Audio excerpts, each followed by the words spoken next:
Dance. Dance.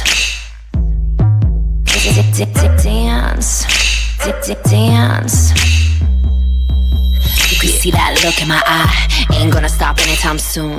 Roll up while I cry. Here we go again. I mean, this is the truth show, and there's more. And there's more. I'm not done yet. I mean, this is the truth show.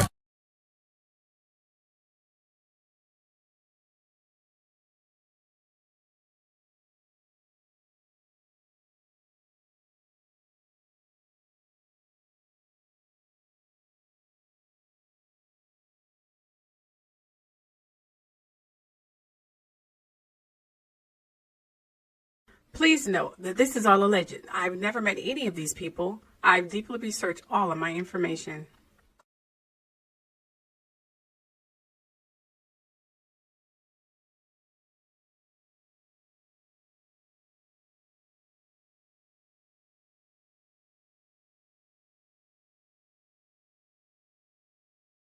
This is a trigger warning. In this video, I may be talking about or showing sensitive material about some subjects or topics that may be disturbing or upsetting or may bring forth some troubling memories, as you read in the description or title. With that said, either end the video now or brace yourself. Aside from that, enjoy.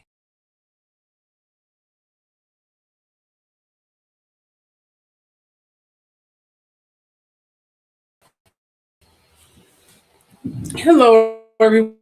Hello. Welcome to the Truth Show. I have a wonderful show for you guys. This intro here is an old intro. It's a combination of the Truth Show and Keisha's Gossip. Let me just play it for you guys. Dance. Dance. You can see that look in my eye. Ain't gonna stop anytime soon. Roll up while I cry. Here we go again. I mean, this is the Truth Show, and there's more. I'm not done yet. I mean, this is the Truth Show.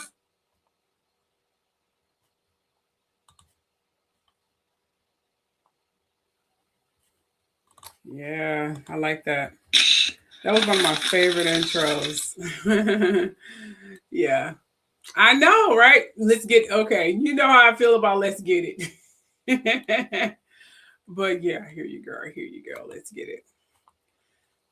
Anyway, moving right along here. Again, hello to my truth seekers. My name is Keisha and welcome to the Truth Show. In today's show, I will be talking about the usual. As you know, the usual. I'm not going to even get into information about that, but you guys already know the drift. You've been with me for a while here. All right, so let's get on with the show here. Okay, so we're going to start off, of course, politics, and y'all already know the layout of the show already. If you are a loyal truth seeker, Saeed, how you doing? Don't forget to share, you guys. Share.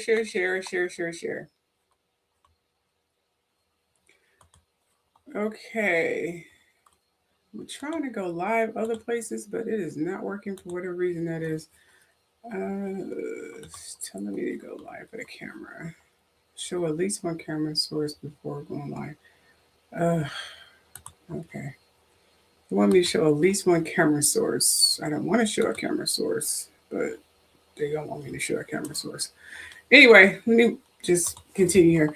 Okay, so with that said here, we're going to talk about Trump and his okay, thank you for sharing. I appreciate it.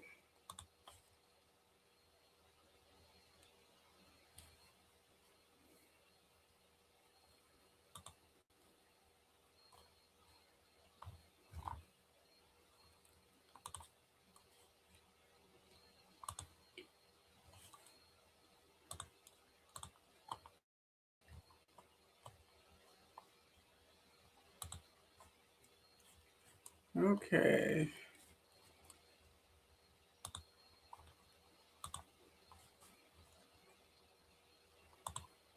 Just a second, you guys. I'm trying to do something right quick.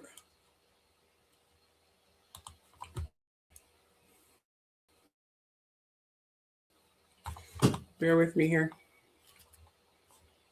Okay, it looks like I finally got it to working.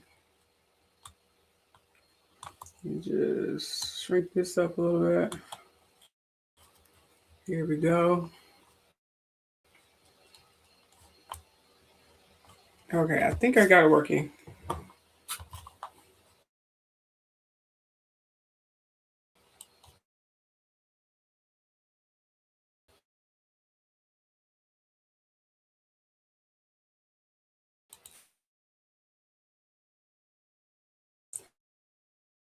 All right, anyway, let me move on here.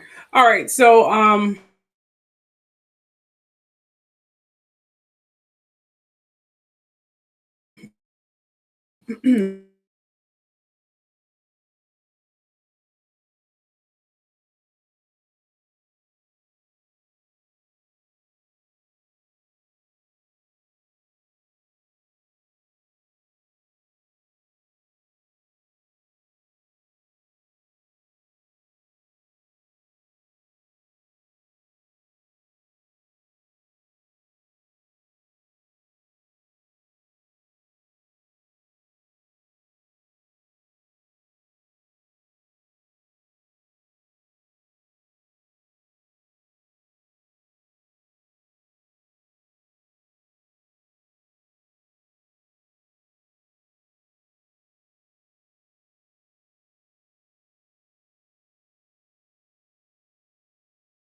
Definitely hear me.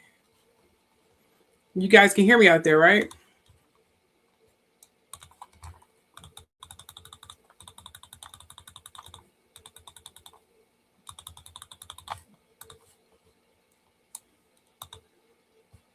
Y'all can definitely hear me out there, correct? Okay, I'm assuming you guys can hear me. All right, I don't know what happened, whatever. I have no idea what happened. It's just I tried to get live on TikTok, but my TikTok page is already messed up already, and then it just started messing up. It's as if I don't know. It's as if I clicked the hacker link or something, and everything just started fucking up. It was a hot freaking mess. A hot freaking mess. I'm gonna play the warnings again for those of you who are just now coming in. I'll make sure I put the timestamp. What is it? 15. What was the timestamp so I can make sure I put it in 15 or something like that. I put 15 like 45 for the timestamp starting in terms of this show starting. So you guys can just skip ahead and not having to deal with the issues. But I'm going to go ahead and play the warnings one more time just to get the legalities out of the way. Sorry for the technical difficulties. Thank you for staying out. But I have one heck of a show for you, so I'm going to make it up for you, okay? Please note that this is all alleged. I've never met any of these people. I've deeply researched all of my information.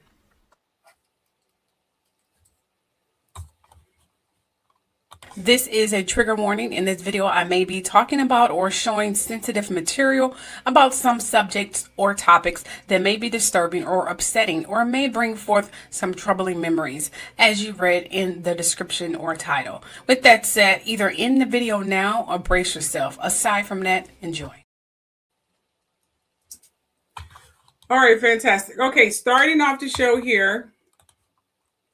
Thank you. I'm glad you guys can hear me. I'm so sorry for technical difficulties. Okay, starting off the show here, it's going to be a single smooth kind of, okay, it's not going to be single smooth. I'm going to stop lying to you, seriously. But I just want to get into about Trump here. Trump and his little issues with Greenland. He's still obsessed with Greenland, apparently. The United States and Europe are locked in a growing crisis after President Trump sent a message to Norway's prime minister, saying he felt less obligated to think purely of peace after not receiving the Nobel Peace Prize. Because, Trump has been trying to get the Nobel Peace Prize, and he feels that he should have this cockamamie prize. I don't know why he feels he should have this prize, but he's really adamant about this prize. He wants this prize. He said this prize is his, and he won it.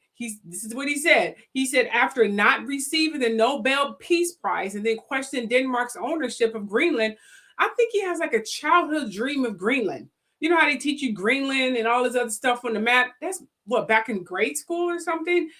I think that's as far as his memory goes when it comes to education. So he's dead set on Greenland, even though we already have partnerships with Greenland already.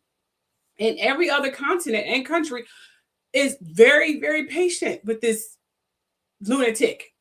So here's where I'm at with the understanding of this whole Greenland debacle with Donald Trump. Okay, it says Denmark ownership of Greenland while repeating that he wants the U.S. to take full control of the territory. Norway and Finland push back, saying they oppose U.S. terror, because he said if anyone who tried to take over Greenland or try to stop him from taking over, he would just oppose high tariffs and stuff. A bully. He's a bully. And then he attempted to take control of Greenland, but Trump's response escalated tensions instead of calming them. The White House insists Greenland is vital for U.S. national security, but many allies and members of Congress disagree, saying there is no immediate threat for Russia or China. That is not true, because Russia and China already have partnerships with Greenland. If Trump is over there trying to dominate Greenland, where only thing they have to do in terms of partnership of business, they have to go through Trump, and he's threatening anyone who's have any affiliation with Greenland on high tariffs. That includes his boy Putin in Russia and China, who he has been going back and forth with since he's been in the White House. There is tension, but they're lying in the media for him. They're not telling the truth, but there is tension. I don't know, nobody lying. but this is what, this article is saying. So European leaders are tired of trying to avoid conflict, which means they're trying to be patient with him. They're hoping our government do something about this shit, but our government is not doing anything. Our government is literally not doing anything. If they're waiting for our government to do something, they're going to be waiting forever because they have not done anything. And from what I gather, they're not going to do anything. They already cheated and manipulated their way into that big, beautiful bill, because when I was watching it live, it seems he was losing a vote, and out of the damn blue, Trump was like, I want that big, beautiful bill signed by 1 o'clock or something like that. And conveniently, those signatures that he needed by 1 or whatever time he said it was there. Rumor was they were fraudulent, which means he committed fraud with that Mike guy who's in charge of the whole thing. So those signatures weren't adequate and they wasn't authentic. He lied. So he did not really win the voting for the acceptance of the big, beautiful bill. But you know what? Whatever. No one fucking cares any goddamn way. So anyway. Okay, Ashley said Democrats have been bankrupting the country through their fraud and corrupt. Oh, gosh. We talking about the Democrats? Are you seriously? Ashley, honey, I think we need to have a little talk, sweetie. Because that is not true. Because of what Trump did last time when the government had shut down, it took Biden and a fleet of other people to get us out of debt. When Obama got into office after Bush just bankrupts us and threw us into a pointless freaking war, Obama had to get us out of debt. A Democrat. It's always Democrats getting the Republicans out of debt. And then the Republicans use the success story after Democrats done cleaned up their mess as their own success story. You might want to check your records, baby. And let me just make a political knowledge tip right here. First of all, the Republicans back then are Democrats now. There was a political party switch during the civil rights times, which means Republicans back then are Democrats now. I just want to point that out. So it was a political party switch. So we'll get into all that later. But I appreciate your comments. But if you ask me, there's always some corruption, but don't blame it on Democrats. And I don't belong to a political party. I'm an independent, but I'm not going to sit here and just sit up here and say, okay, you're correct, because that's bullcrap. Stop believing Republicans, because we are in a Republican territory right now, and it's been nothing but chaos and havoc. There's discrimination. You know what? I'm going far ahead of myself. I get there in just a second. Okay, now, as I was saying about Trump and his craziness. Okay, European leaders are tired of trying to avoid conflict. Okay, they are now opening. I don't understand. They want an open discussion with Trump. Good luck with that. Nothing will come of that. How can you discuss politics and business with an idiot? It's like trying to discuss, I don't know, common sense to a toddler. He don't know what you're talking about. He's an idiot. And I don't mean that to be cruel, but he really is an idiot. He's dumb. He's very dumb. I'm sorry. So no talking. I mean, do something else, okay? So they're openly trying to discuss before retaliation about the tariffs and the over $100 billion worth of American goods, or using powerful trade tools that targets U.S. services in Europe, which would hit major tech companies leaders from the UK, which means by him holding tariffs and imposing these threatening tariffs will affect UK, France, Sweden, Italy, and others who have criticized Trump, like, you doing this, you fucking up our stock too. But we're talking about Trump here. He don't care, okay? He's too busy spending our tax money, okay? So they've been criticizing Trump's approach, calling intimidation or blackmail, while warning that a trade war would hurt workers on both sides, which means it will literally off balance every continent and every single country because of his threats with the tariffs. Dude, I am sick of the orange Cheeto too. You are not alone with that, Daddy, okay? Hi, Ashley. How you doing? Okay, anyway, let me continue here. Okay, so This is what they're saying. They said it's going to be a trade war on both sides of the ocean. Russia has added fuel to the fire by suggesting Trump could make history if he succeeds, even as NATO meets with Denmark and Greenland to discuss Arctic security. Oh my gosh. This article proves who is the originator of NATO. Because we were trying to figure out who is the originator of NATO. We know who the, not NATO, I'm sorry, I meant to say NATO goods. Who's the originator of this, Project 2025. Now we know who the originator is. The originator of Project 2025 was Russia informants, which I said in the beginning because when I was reading it, it seemed like they were trying to dismantle our entire government system to run like Russia. Now we know. Look what Putin just said. And I'm reading this article live as we are, all I did is take a bit condensed of it, and ran it through an AI. I'm gonna be real with you. I took the link and just ran it through an AI and said, can you give me a brief summary of this article? Because I didn't have time to read this long ass fucking article. It was a really long article. Okay. And I had other news blogs I'd have to read. So we read this live together. Okay. But anyway, so now we know who the originator of Project 2025, which is Putin. Listen to this. And this is really important. This is what I'm saying. Listen to this. Putin, this is what Putin said. I'm going to go back here. It says here, Russia has added fuel to the fire by suggesting Trump can make history if he succeeds, even as NATO meets with Denmark and Greenland to discuss Arctic security. So again, Putin still have his allies in the White House pulling the strings. Oh my gosh. European nations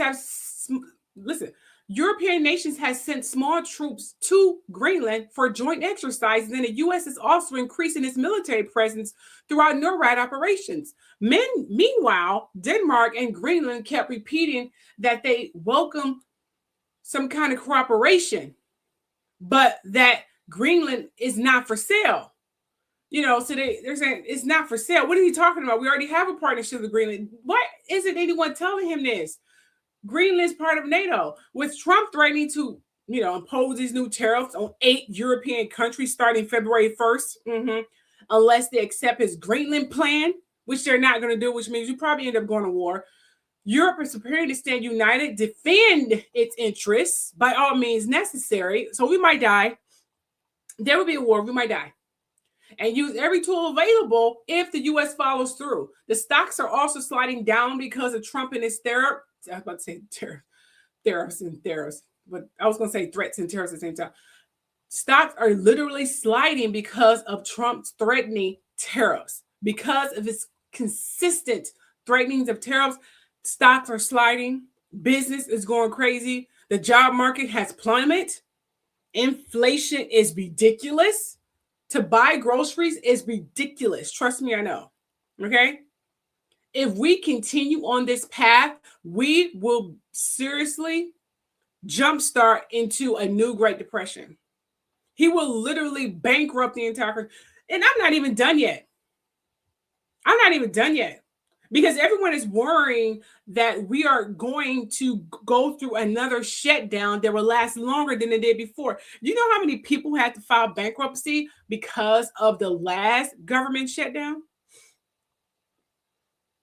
But everyone is afraid of Trump. They're enabling this man. Were they afraid of his size? Don't the Congress know they hold the key to get rid of him? They cannot be doing this pure racism or to save their political party.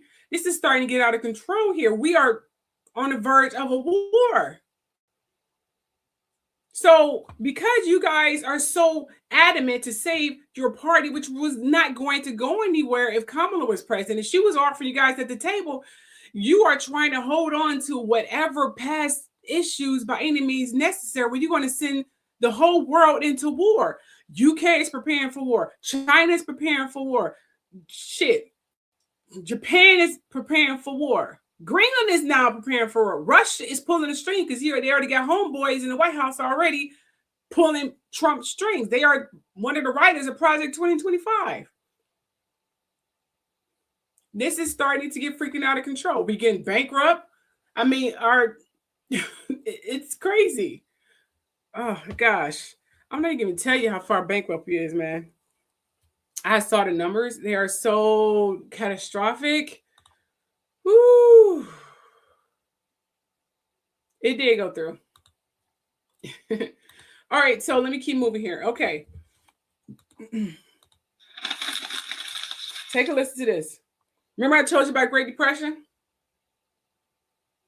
The reason why the Great Depression is coming up now, because a lot of psychics and intuition and whatever you want to call it are saying that we are on our way for another Great Depression. Yeah. He's going to bankrupt us. I mean, with these tariffs and these wars, because right now he's pissing off Iran. Okay. He's pissing off Greenland. He's pissing off China. He's pissing off the UK, which we were known as brother and sister.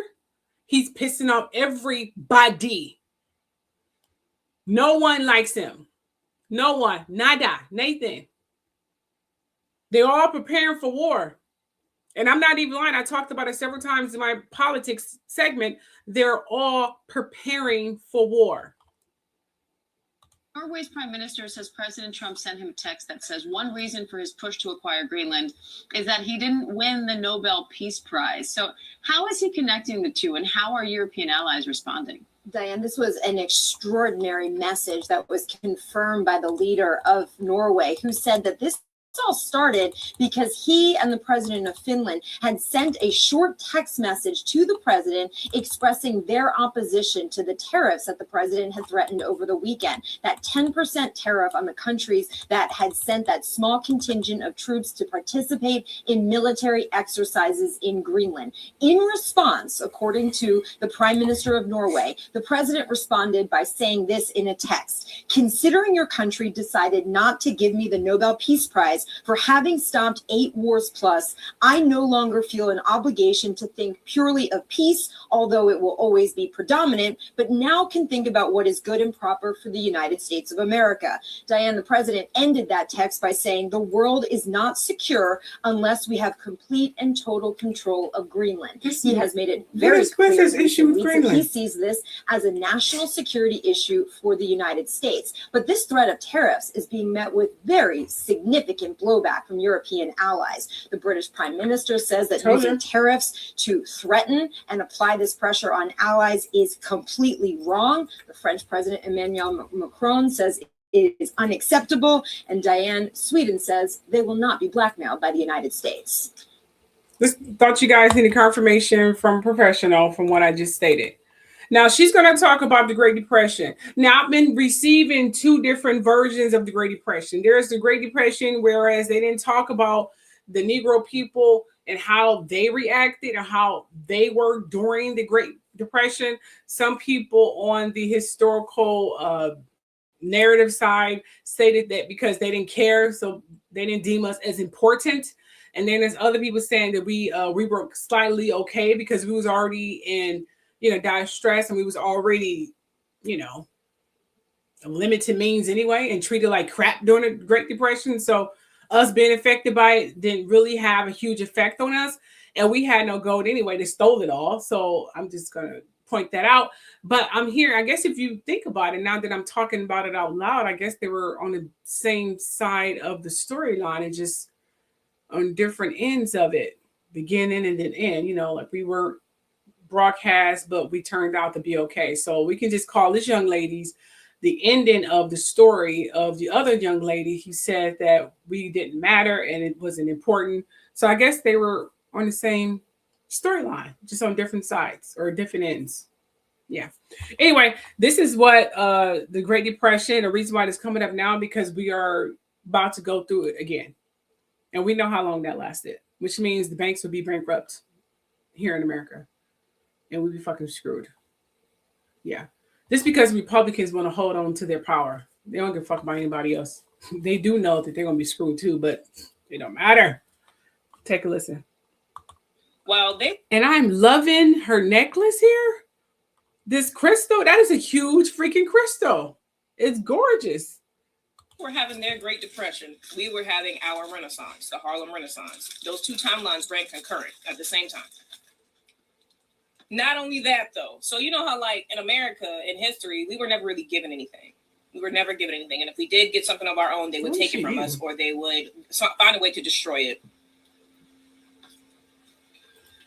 So during the Great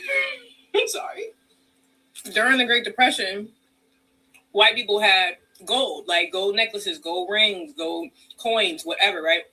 And that was kind of like their wealth, because like it accrued wealth over time and value over time. The government forced all of them people to give them their gold. The government stole everybody's gold. Said they created an executive order, said give us your gold so that we can avoid gold hoarding and that it could back the reserves, so that the Great Depression that we're currently in doesn't last as long. Huh. Black people didn't have gold. We didn't have gold. So during this Great Depression, not only were they taking houses, they was taking gold. Neither one of these things affected the Black community as much as it affected the other communities. Because we didn't have shit. What do you mean? The funny part about this is, after the white people gave them their gold, say you had like a $5,000 gold certificate. By the time you gave it to the government, that next day, that gold certificate was now worth $10,000, and you're not seeing a cent of it because they only gave you $5,000 cash. That's it. That's it. The government robbed these niggas. And then imagine being a white person. Imagine being a white person. You look around at your fellow white counterparts, and y'all all broke. And then y'all look across the street, and Black people up, and they created chitlin circuits, lecture circuits. They over there educating each other, innovating, creating, inventing shit. They happy to the motherfucker. I mean, it makes sense why they would create something like the Zoot Suit riots, where they start fucking with us for no fucking reason. It would make so much sense why they would just literally start fucking with us. I'm not saying I agree, but I get why they some fucking haters. Like, imagine that. Imagine that. So to the person that actually triggered this topic, because I got a DM. Yes, during the Great Depression, we were creating. This is when we got our footing as a community, because it was the early 20s, early 30s. We had only just got free 1860s, free in the 1860s. So you already know, like, a lot of us, we were uneducated, we were poor. It's not like they took the chains off and gave us any type of help. We had to figure it out on our own. So we only a generation, 2 generations into like the free Black community. So of course we didn't have much. So during the Great Depression, we was already living in our Great Depression for like 400 years. So it didn't really affect us as much. Now granted, there was a free Black population. There was the bourgeois. So there was a part of the Black community that was affected by the Great Depression. But as for like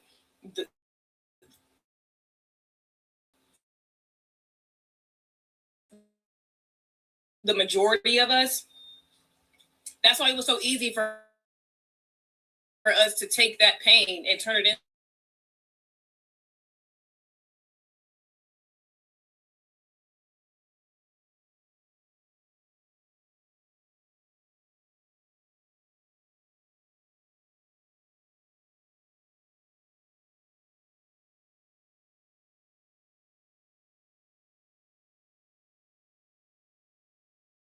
into dances, into songs,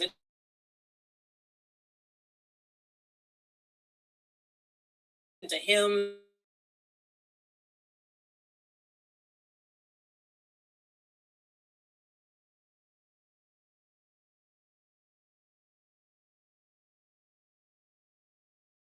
Quilts,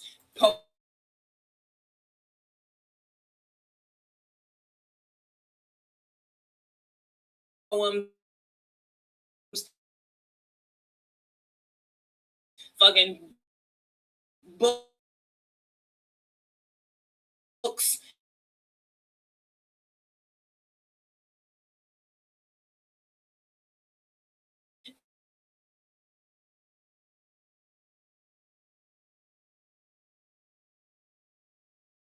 Move through some things.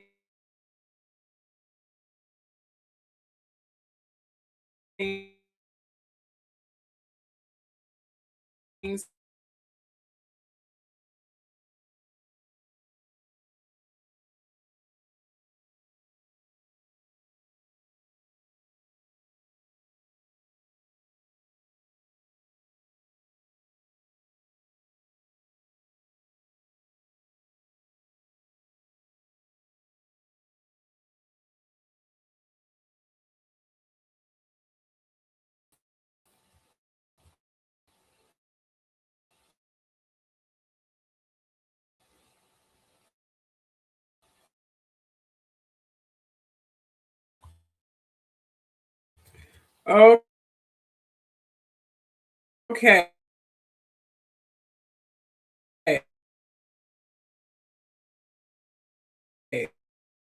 It looks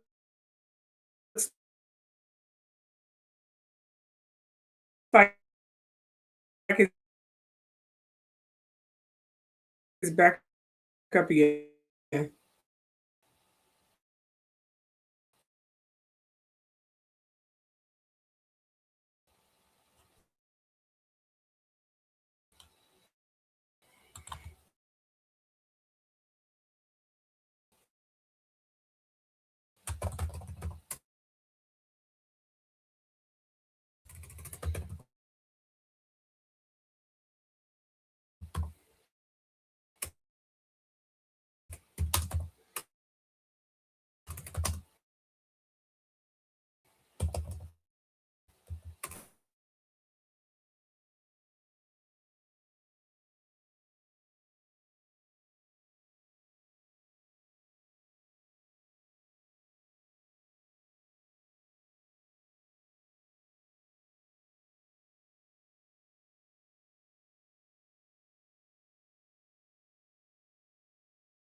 I'm not doing this. I'm just going to try to move on. Okay, now again, because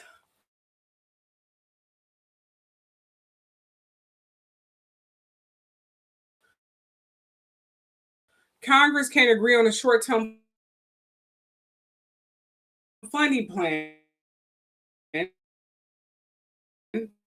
So as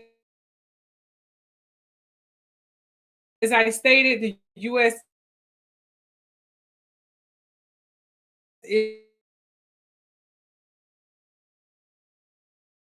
is in the process of going through another government shutdown because, and of course, in U.S. that's why I share my live show on my other channels, and then all of a sudden it just started messing up as soon as I shared it. So I am so sorry. I am not doing this. Just want to point that out. They are doing this, not me.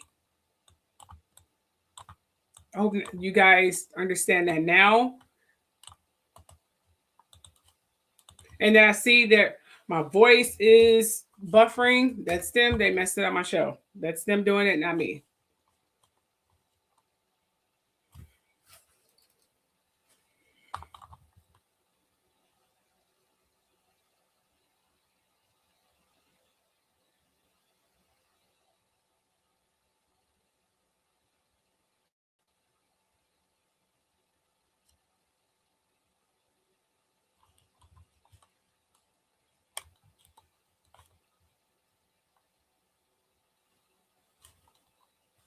So let me just say this, repeat what I said. Because Congress can't agree on short-term funding plan, because they can't agree on a short-term funding plan, that we may be on our way to another U.S. government shutdown, which is what I stated. And because of this political climate,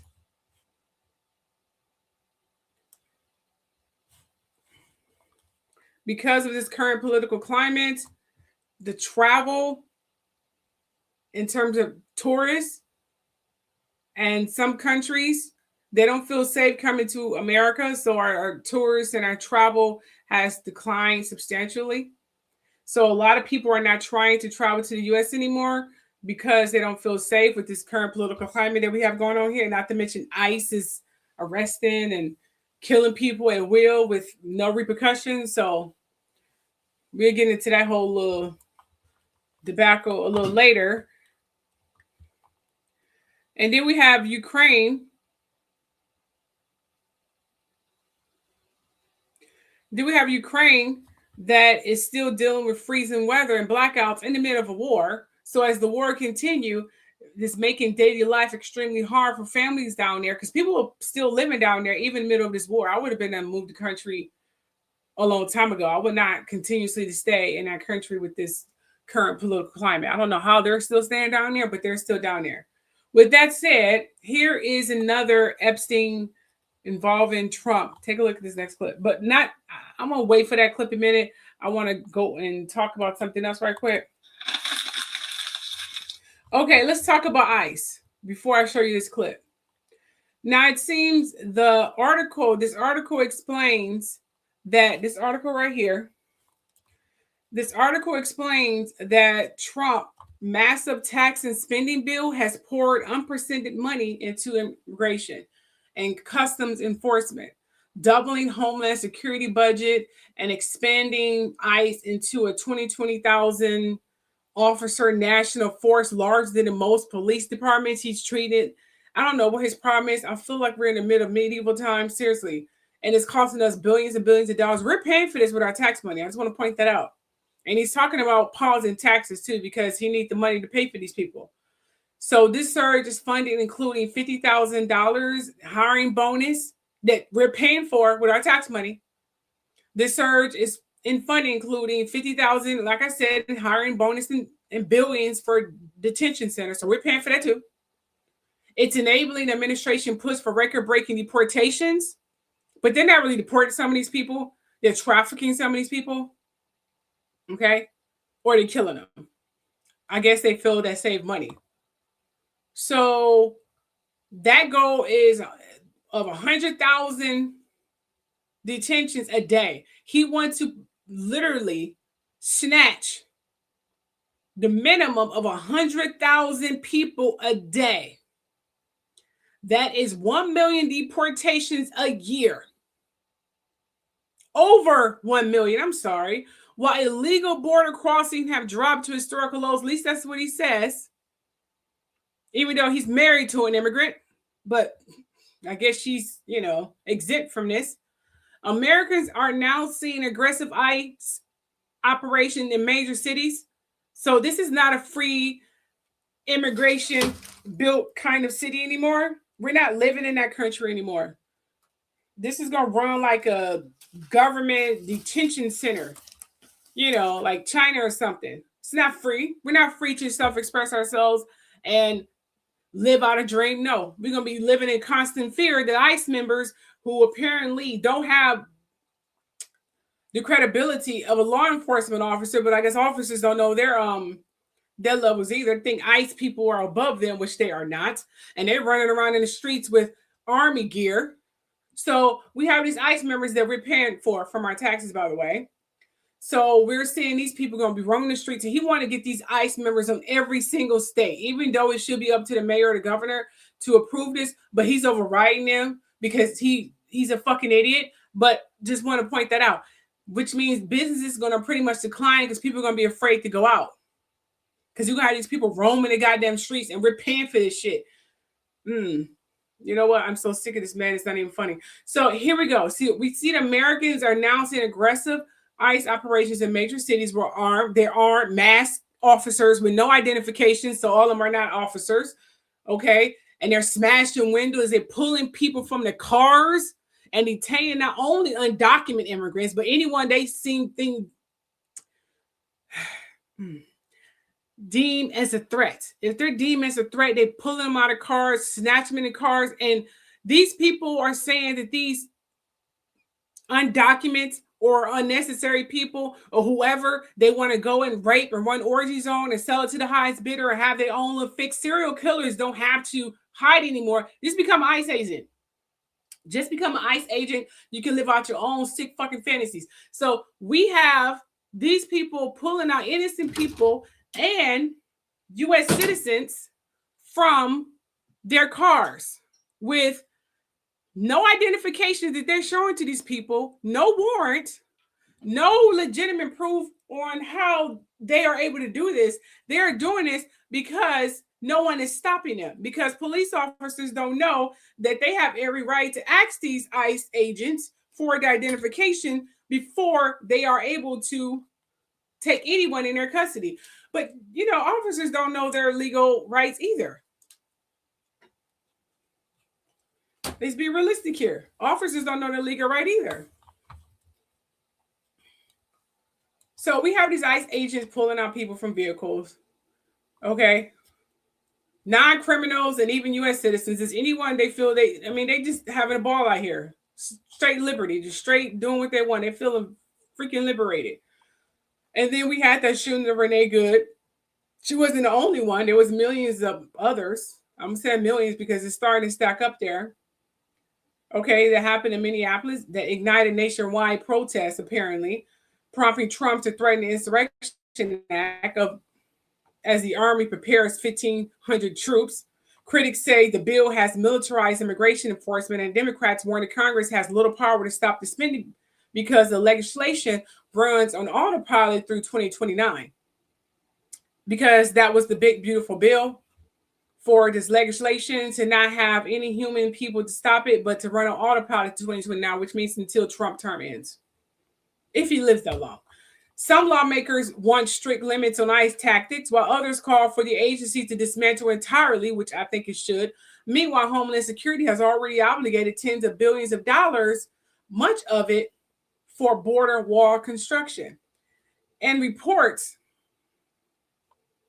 reporting 600,000 people, while nearly 2 million more have self-deported since Trump took office, which means people are just leaving the U.S. anyway, which would screw up our whole demographic system.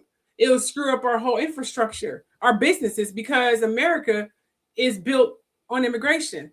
The immigrants were helping us keep our world and our country in function. But now, since they are gone and getting raped and killed and deported and everything else, we are going to falter, which means we're going to enter a new Great Depression in the middle of a transition to the age of Aquarius, which is what every transition is. There's always chaos and havoc during every transition.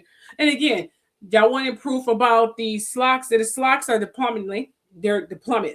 They're plummeting downward since its tariff imposition. We're losing businesses, which means they're pulling out their money from us. They don't want to do business with the U.S. anymore. Travels is plummet. People are filing bankruptcies. Doors are closing.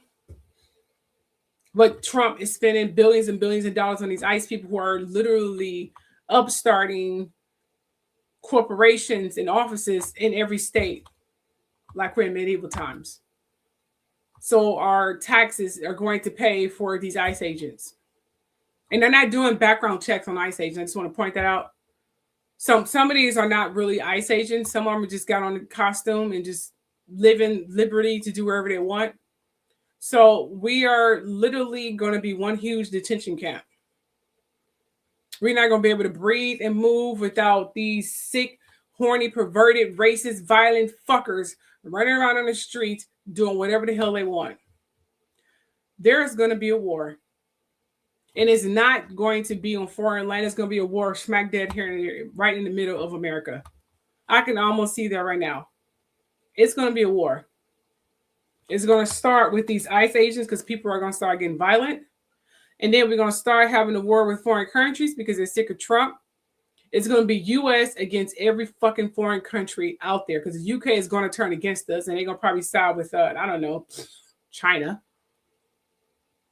And Russia, while our entire government is being dismantled, he's going to sneak in and take over and pretty much do what he's been doing.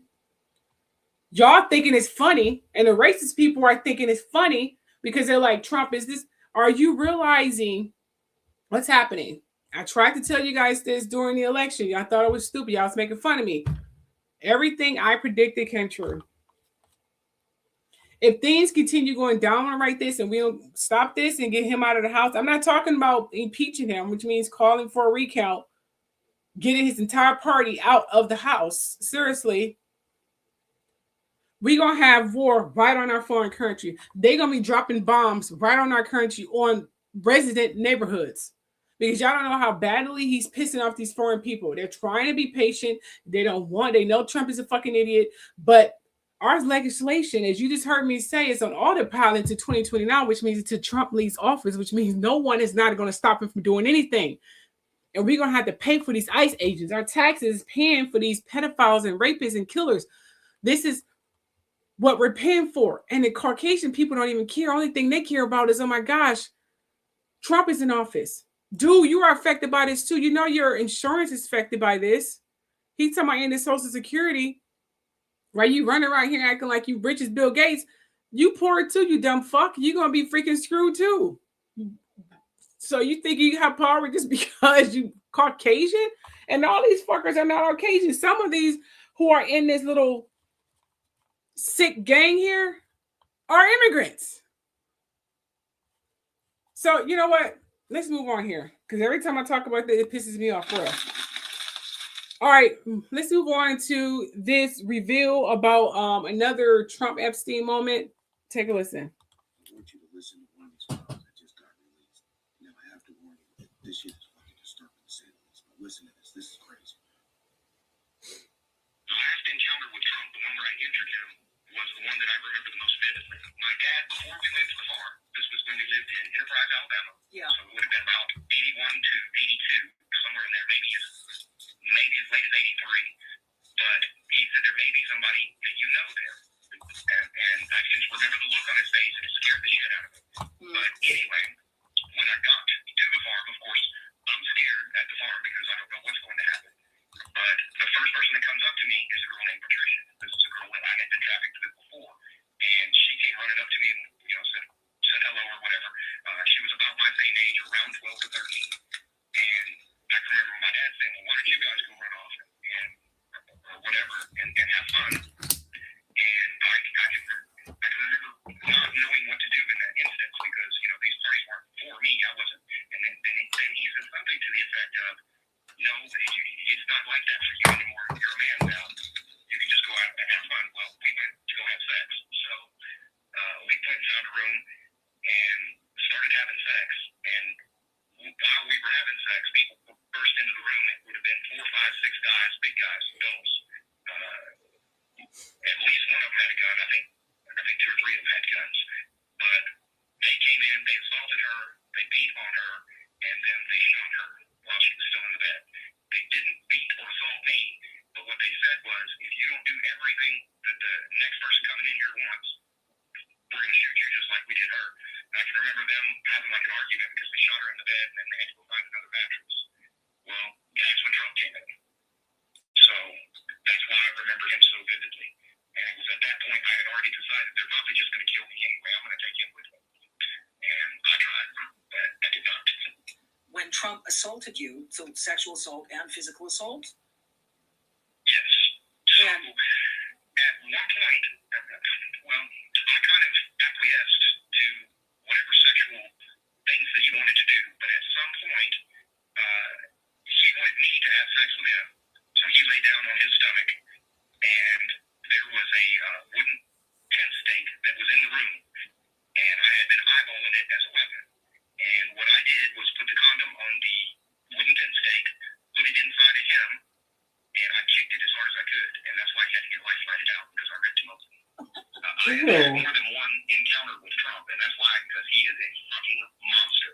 Oh my gosh. About just how absolutely abhorrent he is as a human being. Because I had decided, I had already seen enough other people die that in my mind I thought, well, they're just going to kill me too at some point, right?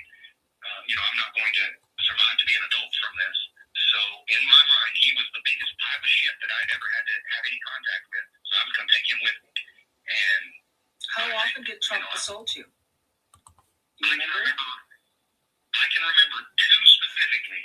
A third one that I think, and I think I was around him more than just those 3 times, but only 3 times do I kind of remember. I can remember at one point him asking the people that were kind of running that party or whatever it was at that farm, he wanted to kill somebody. He wanted to murder somebody. And they said, hey, that's not this kind of party. You can't do that. And they said, in lieu of doing that, they said, well, we've got some puppies. If you just want to kill something, we've got to get rid of them anyway. So I can remember him taking those puppies one by one. And like he snapped one of and what? you know, live in pain while it died, held one under some water to kill it. You know, he wanted to kill those puppies in you know, whatever gruesome way, you know, to experience, I guess, seeing them suffer in different ways. What his kink is, I guess, if you want to call it that, is watching people suffer. Now, mind you guys, this is all allegedly, okay? But the amount of evidence that has been coming out with these files is it's overwhelming, and it's truly disturbing, to say the least. It's disgusting. And I don't know how this man is still in the White House right now after everything that's coming out. This is fucking insane. Did you guys just freaking heard? Did y'all hear? I feel like talking really country right now, even though I don't have a country accent. I'm not even from the country. But can you freaking believe this crap? Seriously. Oh my gosh. You know how many people came forward and said Trump raped them and he's in the White House? If Epstein, one of the biggest traffickers in the world, came forward and he out of his own mouth and other people said that Trump is crazy. His mother said he was crazy. Trump's mother said he was crazy. His niece said he was crazy in her book. But we have the Republican Party and MAGA desperately trying to hold on to some power because they feel that they're losing power.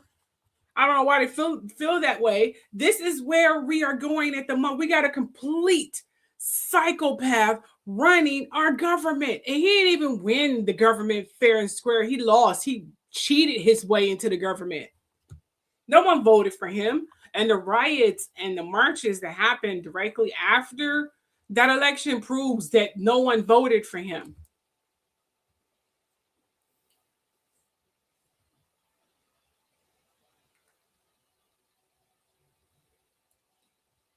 I am so flabbergasted by this whole freaking thing here. Oh my gosh. Wow. I need a moment. You know, let's keep moving because we already wasted too much time already with the technical difficulties. So I'm just going to go ahead and go through here. Okay, in royal news, we're going to talk about Prince Harry. He's back in London for a court case, but his family's avoiding him. William and Kate went to Scotland instead. This family is so freaking pathetic. They couldn't even go to court and support this man. They had to leave so they can have a reason not to be there, so they don't have to come up with a reason. So they was like, oh, I have something to do in Scotland. Oh, I have something to do somewhere else. This family is pathetic. Pathetic. So other celebrities showed their support for Prince Harry because they couldn't do it. So other celebrities showed their support for him. They showed up in court to support Prince Harry because, you know, Harry and King Charles, they were busy. They had stuff to do. Sure. Let's roll with that. And then we're going to talk about the royal family social media team that made a rare mistake. Apparently, Charles posted some message that he didn't supposed to. I don't know what his problem is, but whatever. And then we have the death of Princess Irene of Greece. King Charles' cousin was buried, and not one single royal whatever showed up. Not even insignificant royals. They didn't show up because they were too busy trying to avoid Harry. So they all pretended to be busy or whatever the hell they were trying to do. I don't freaking know. But we'll talk about that as well. Let's start with Prince Harry. Okay, so Prince Harry, he's back in London. It has been reported that Prince Harry was in London for court in the UK. His primary reason for returning was a high court trial. Prince Harry had to appear in London for a major court case against Associated Newspapers over alleged privacy violation. Now, the trial began on January 19th, and that officially brought him back to the UK, okay? So, yes, the security is a huge part of the story. Harry has been fighting the UK government for years to get back automatic armed police protection. Right now, he's paying for his own protection, which he lost in 2020 after stepping down as a working royal, even though the late Queen Elizabeth said that his security shall continue, even though he is not living or working for the family. She ordered for his security to maintain, but as soon as King Charles became king, he dismantled it and annihilated his security. Yeah, King Charles, the one who act like he's just such an honorable man. He's known to do some dirty ass shit too. Don't forget he's a Scorpio. So that's going on here. So some outlets, let me just say this. A new risk review is underway. So they're going to do a review on his security detail for the UK. Because some outlets claim his protection is nailed on, but officials say no final decision has been made yet. So we don't know what the decision is. We just got outlets just talking and assuming things. Harry says he won't bring, but here's the thing. The security detail isn't just for him, it's for his wife and kids. Because Harry says he won't bring Meghan or his kids back until security is guaranteed. I won't bring them back even if security is guaranteed. I'm just saying. Damn, the security know he's dying to get security for them for. I still won't come back. I'd be like, baby, I appreciate you trying to do all this for yourself, but me and my kids are not stepping a foot in that fucking country. Because I know they're just waiting for a nice opportune time to do me in and make it a past repeating of the late Princess Diana. Because they know as soon as that happens, you go hightailing your ass back to your family and they can treat you like the puppeteer and bleed you for ever fame or endorsement they can get. Even though they're already billionaires from all the slave trading all over the goddamn years. And it was told that the late Queen Elizabeth have gold vaults bigger than fucking Russia's. But, whatever. They can pretend they broke all the hell they want. So, getting back to the point here. So, recent stalking incident pushed the issue forward. During the visit in September 2025, a woman got dangerously close to him at two separate events, one inside a secure zone. And these incidents were used as evidence that his current security is not enough.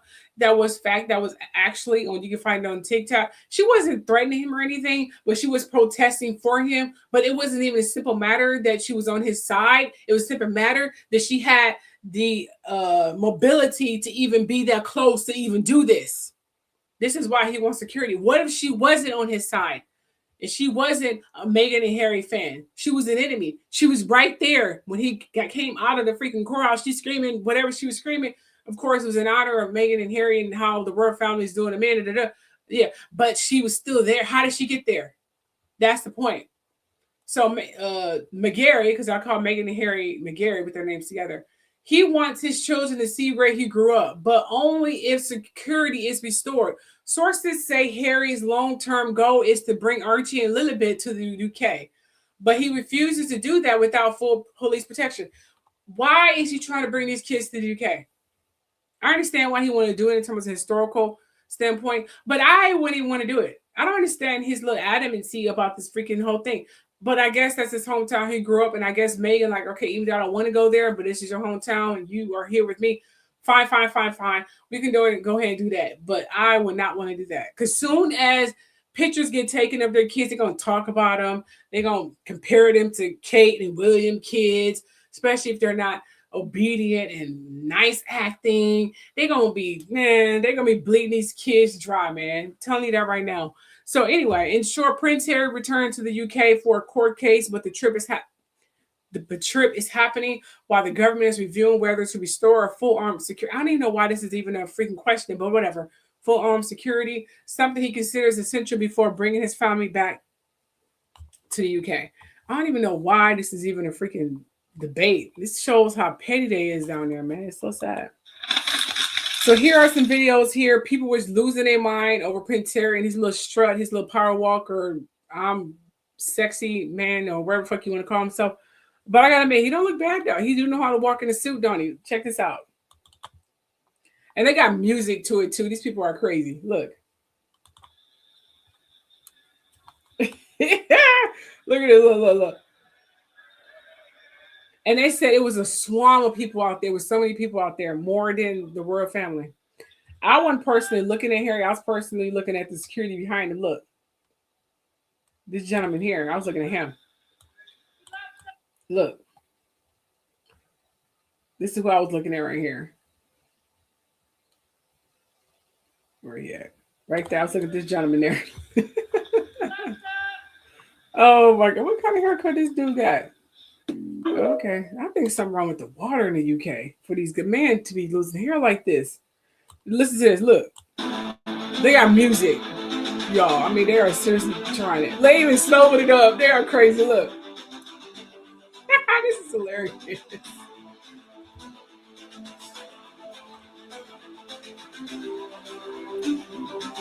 We got a mohawk. Look. This is his hired security. I was looking at this dude here.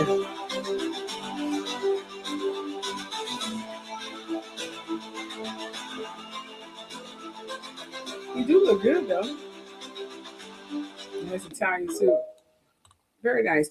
All right, she about to break it down. A major legal showdown has started in London today. On one side of the battlefield is Prince Harry and 6 of this country's most famous celebrities, and they are suing the publishers of one of Britain's most popular newspapers, the Daily Mail. We did see Prince Harry arriving in the court today. His appearances in the UK are very rare. We also saw the actress Elizabeth Hurley arriving with her son. Among the other plaintiffs are Elton John and his husband, the actress Sadie Frost, and several others. Inside the courtroom was packed with celebrities, with press, with lawyers. The lawyer for Prince Harry and the other plaintiffs gave his opening argument today. They are accusing the publisher of the Daily Mail of engaging in criminal activity to unlawfully obtain information about these celebrities. For Prince Harry, this is a personal battle. It is a matter of principle, and he will be taking to the stand on Thursday to give evidence. I can almost guarantee that these orders for him to be monitored in a legal standpoint more than likely were given by the royal family, who is mysteriously unavailable during this whole trial proceedings. They are dirty as hell, man. I'm gonna go ahead and put that out there. They're dirty. Dirty, dirty, dirty. All right, let's move on to the next.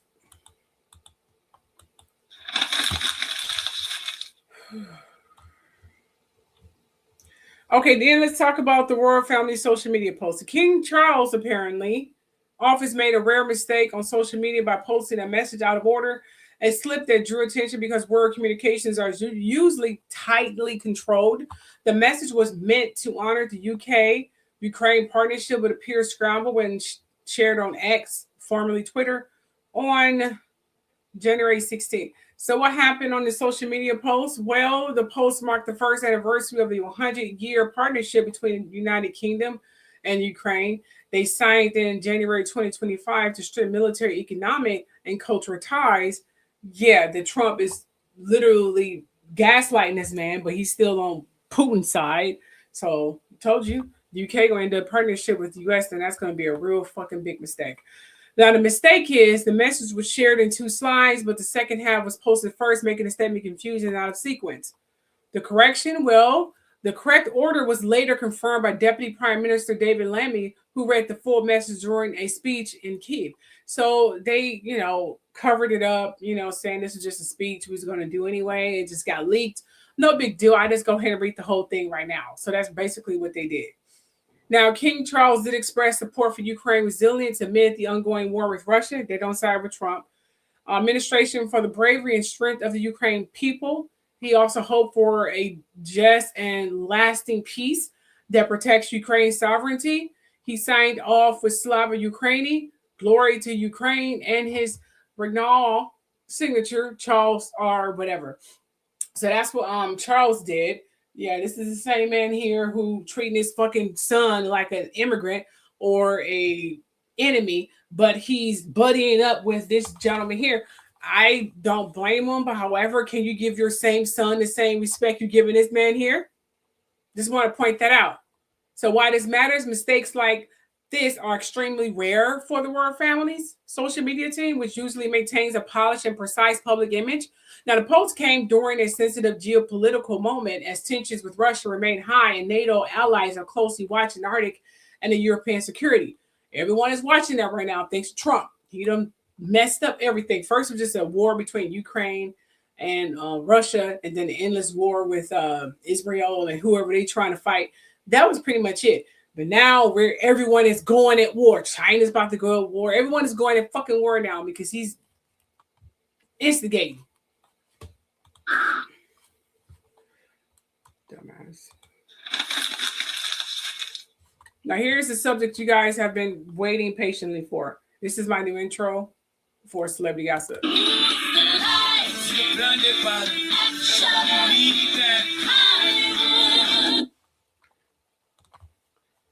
Yeah, I'm gonna start playing. That's nice.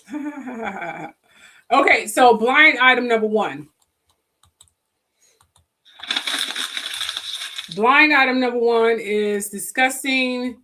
Well, here we are with another blind item, and this one is a doozy. It seems that since he has been overseas, this is George Clooney, this married permanent A-list actor has been calling female escorts to join him and his boyfriend. That's what they're saying. They're saying this is George Clooney. I don't know if this is true, but that's what I'm getting. I'm just reading what the blind item says. And they're talking about George Clooney.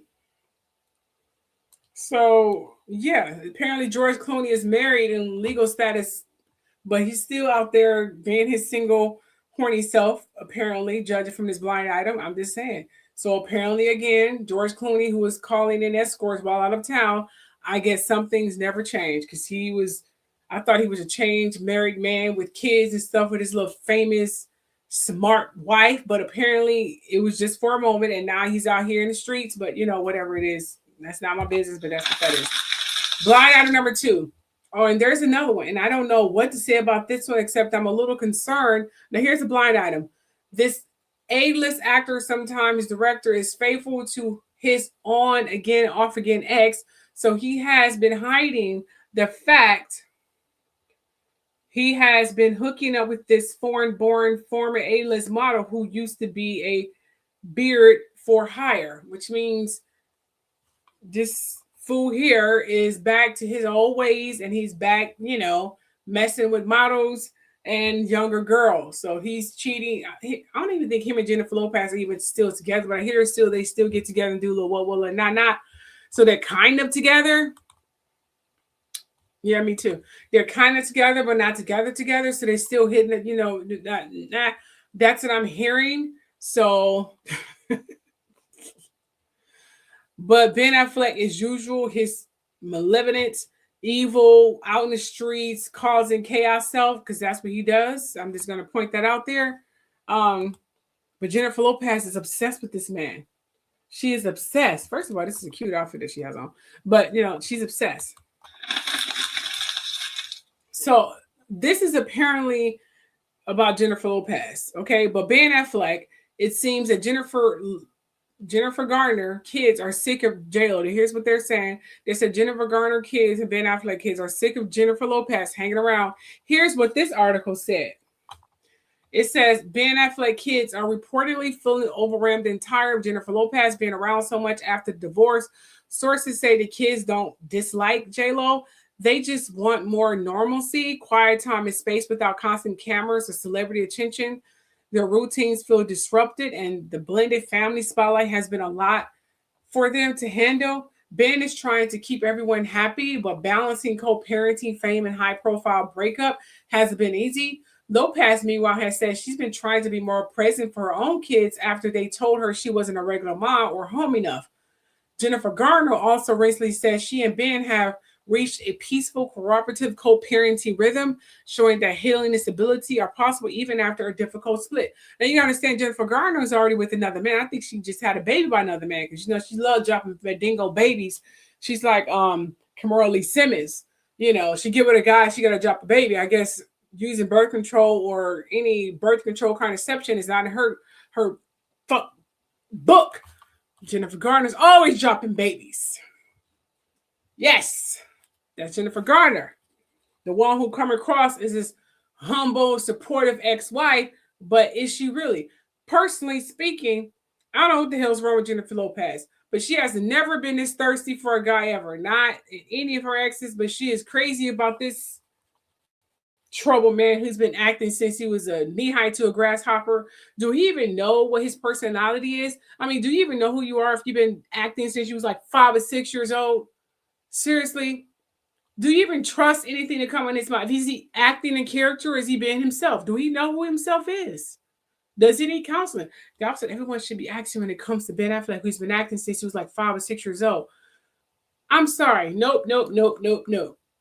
I understand these are both Leos and they cosmically attracted to one another. I can understand that. But this is starting to get freaking ridiculous. Now, I'm going to say this. I personally feel sorry for Jennifer Lopez because it also seems that people have been talking about her makeup as well. They said her makeup has been kind of weird. I don't know anything about that, but this is what this young lady says. So much worse than what anyone is talking about with JLo's Glambot thing. And I don't know if it's because people don't want to talk about all of it or maybe they haven't put it all together. But this was all years, if not decades in the making. What are we talking about? Her makeup was horrible, okay? Was that intentionally done by her makeup artist? Maybe. There was probably excuses used as to why they made her makeup that horrible. Maybe had to do with the outfit, trying to like bring out the neutrals in the outfit. Maybe they were going to say she was being washed out because she was presenting. But the fact that that happened, the Glambot happened where she showed up late, guys. The Glambot had been like shut down. She didn't just snub Cole, the guy who is a director in his own rights. She didn't just snub him by barely talking to him. She never thanked him for basically keeping the Glambot turned on so that she could do her Glambot shot. None of that. Or the fact that after the Glambot was done, no one color corrected any of it, tried to make her look better in any way in the Glambot. The fact that whenever she walked away, she didn't tell him bye or nothing. She just waved at the paparazzi, who were also dwindling because the red carpet was over with by the time she showed up. And no one can be in shock of any of this, right? We've been hearing about this for a long time, that she's not the best personality to work with. We've just been seeing only bits and pieces of it because she tries to put on a really good front. But keep in mind, this is someone who's never won a Grammy, an Oscar, a SAG award, a Critics' Choice Award, music industry stuff, guys. She's not just acting in major movies every single year, normally multiple movies a year. She's also putting out albums and going on tour and not winning any awards. We're talking minimal award winning for someone who has been in this industry for her entire life, basically. So why is this all catching up to her right now? I think because a lot of things have happened in the last 5 years. I'm not even talking about the P. Diddy stuff, okay? She's also a part of that entire fiasco. But the fact that she had a makeup artist who literally died on her watch, I'm pretty sure it was overseas when he passed away, and he was sick, dying. She left him to go on to whatever events she was going to, knowing he was dying. He died, and it was Kylie Jenner, another celebrity who stepped up, got his body brought back, paid for his funeral, talked about what a great human being he was, not even talking about how he was her favorite makeup artist. I never heard anything out of JLo's camp after that guy passed away. And he was a well-known makeup artist who she had paid to fly with her for whatever this press tour was. I can't even remember. I just remember he passed away and it was horrifically sad. And JLo completely just abandoned this guy. So was this makeup artist thing that we just witnessed retribution for that? Did this makeup artist know the other makeup artist? Did this makeup artist just know what she did to that man and was like, we've had enough. Tonight is the night. Is Cole, the director for the Glambot, is he in on all of this? Or was this also years of her snubbing him, her showing up late, not being appreciative at all, barely even won't look him in the eye, which is not that's how she treats him. She never looks this man in the eye. If you go back years, ever since this director has been doing the Glambot on red carpet, JLo literally doesn't even say anything to it's the coldest shoulder. I think it's because she doesn't realize that he is somebody in his own right. So he's below her. But yeah, death by 1,000 cuts.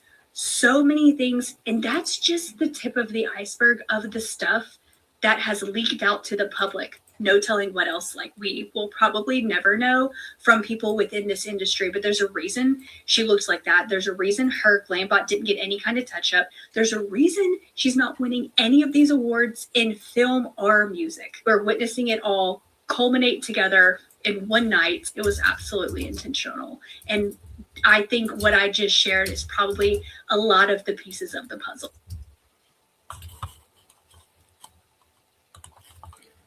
Okay, I have to admit, I slightly agree with the young lady who noticed Jennifer Lopez's makeup. I can't comment in the makeup artist standpoint because I don't know the backstory of both sides of the story. I don't know why Jennifer Lopez didn't do it. Maybe she did and just get leaked to the media. I don't know what happened there. I don't know the backstory of anything when it comes to the makeup artist. I mean, was this makeup artist J-Lo before he died? Was they still working together before he died? Or he just so happened to did a job for J-Lo, but it was just, that was it. That was the only connection they had. How did Jennifer really respond? Was she this cold for real? I don't know. I need more information. We don't know. We only know what this young lady said and what she claimed the streets had said. I don't really know. However, I can say this. Jennifer may haven't won the major awards, but she has won a lot of awards. If you wish to look in Google and say, how many awards did Jennifer Lopez win? She won maybe over 200 some awards. She did win awards, maybe not the major ones, but she did win a lot of awards. I just want to point that out. But Jennifer Lopez is known for her very mean attitude. That part is definitely true. She is known to have a really bad attitude and snooty as hell and very picky. That has been going on for so long. Again, I don't know the backstory to that as well, but she has been known to be very snooty and rude. We have saw a lot of her little evil looks toward her security guards and her assistants and stuff, and that'd be on live feed during press. I have saw that. So I don't know. I don't know is maybe she's going through menopause and she's having hot flashes and mood swings and she's just not in the mood anymore. Maybe that's what it is. I don't know. She is 50 some years old. I mean, the woman is getting up there in age. I'm just saying, but it is what it is. Tell me what y'all think below. Okay, and I'm still not done yet. Here's one more blind item here. Don't be surprised. This illiterate, I don't understand this. They always put illiterate, and every time I see this word, I end up saying something else, or I be trying to fill in and say something else because it don't fit this sentence. Don't be surprised. It's illiterate actress. Why is it saying that? Why is illiterate is even in this equation? It doesn't make any freaking sense. So I'll be trying to say something else. So if it be sound like I don't understand this, it doesn't seem grammatically correct to say this, but whatever. It says here, don't be surprised, illiterate actress Tayana Taylor, who is a contender this award season, is still supportive of the former A-list rapper Kanye West. The actress is, after all, close to the other former A-list rapper, Chris Brown, who is a fan of beating women. Well, at least that's what they say. So the actress even made her SN profile pic of the assaulted one named ex Rihanna he beat up years ago to intimidate the ex. A nice person she is not. I already told you guys the beef I had in the past about with Rihanna and this little whole Chris Brown thing in terms of their fight, because it was told they had a fight. It wasn't him beating her up like he's Ike and she's anime. No, or Tina Turner should have said, but no, it was a fight. They had a fight. Like she threw blows, he threw blows. It was a fight, but still no reason for him to hit her because whatever. I don't know. Anyway, so here's what the article say though that was linked to this blind item. It says Tayana Taylor. This is the article right here. Tayana Taylor opens up about her long, complicated history with Kanye West, saying that even though she doesn't agree with everything he says or does, including his anti-Semitic remarks, she refuses to abandon him because she sees him like family and believes loyalty doesn't disappear when someone makes mistakes. She says Kanye knows she'll always give him honest answers when he asks. At the same time, Tayana has grown close to Kim Kardashian while filming their Hulu series All's Fair, describing how their friendship turned into a genuine sisterhood filled with group chats and on-set bonding. She also reflects on her painful divorce from Iman, however you pronounce that dude's name, Shumpert, saying that the end of their nearly decade-long relationship felt like grieving someone who's still alive, and that love and that experience still shapes how she approaches love. Now, the article details their legal battles, including accusations of financial misconduct and a 70,000 contempt fine against her, and ends up highlighting Tayana's recent Golden Globe win, her gratitude for a 20-year career, and her artistic roots under Kanye's GOOD music, including her iconic appearance in his Fade video. Remember that? She was like half naked, pumping and bumping the workout equipment, showing off her body and dancing or whatever. Yeah, so she basically said she don't agree with Kanye. She don't agree with a lot of his actions. And now that she pretty much got to know Kim Kardashian, now she see both sides of the story, even though she doesn't agree how Kanye's been acting. So I got a very mature Tayana, and I've heard many people who got to know Tim, whom later said she is the sweetest person. I also agree with her on the reflection of Rihanna, despite her shady trafficking history with the Carters. But whatever. I'm talking about she being trafficked by the Carters. I'm not saying that, you know, she's including with the trafficking herself. She was trafficked too. A lot of people have called her mean and rude. They have called Rihanna mean and rude. I would never mock her getting beat up by a man, though, but I still stand by the fact that Chris Brown didn't throw the first punch and it was a neutral fight. And and the part I understand here, how are known woman beaters mad at Chris Brown when all of them were rumored to be woman beaters? So I was about to say J-Lo. So Jay-Z is trying to blacklist Chris Brown for beating Rihanna when he beat women. And our Diddy has something to do with it too. What the fuck? Are we living in an alternate universe? Seriously? Jay-Z beat women. Hell, Jay-Z was trying to find his next it girl. Dude was on a prowl for real. Y'all heard that he was trying to get at Brandy. Hell, Ray J dropped videos of that, and I do have them, by the way. He was trying to get at Brandy. He was literally going down a list of most prominent female singers or stars at the time because he wanted the it girl. Dude was going down a list, seriously. I think he went to Blue Control, but that didn't work out so well. And then I'm not saying it in quite, order, but this is what he was doing. Let me see who was big at the time back in the 90s. Help me out in the comment section. Who was big? Foxy Brown, even though Foxy Brown was like 14, 15 years old, but he never gave a fuck about ages. He fucked with minors, him, Diddy, all the rest of them pedos. So they didn't care about ages. So he messed around Foxy Brown. Everyone ran up in Lil' Kim while she trying to run around here acting like she's a judgment person. So we have Foxy Brown, he ran up in Blue Control. He tried to get Aaliyah, but they didn't mess around. And Damon Dash confirmed that no one slept on Aaliyah but R. Kelly. So that confirms why he was so jealous of R. Kelly, because R. Kelly was the only person that smashed Aaliyah. And Aaliyah went seriously after the whole R. Kelly thing. She reclaimed her, celibacy.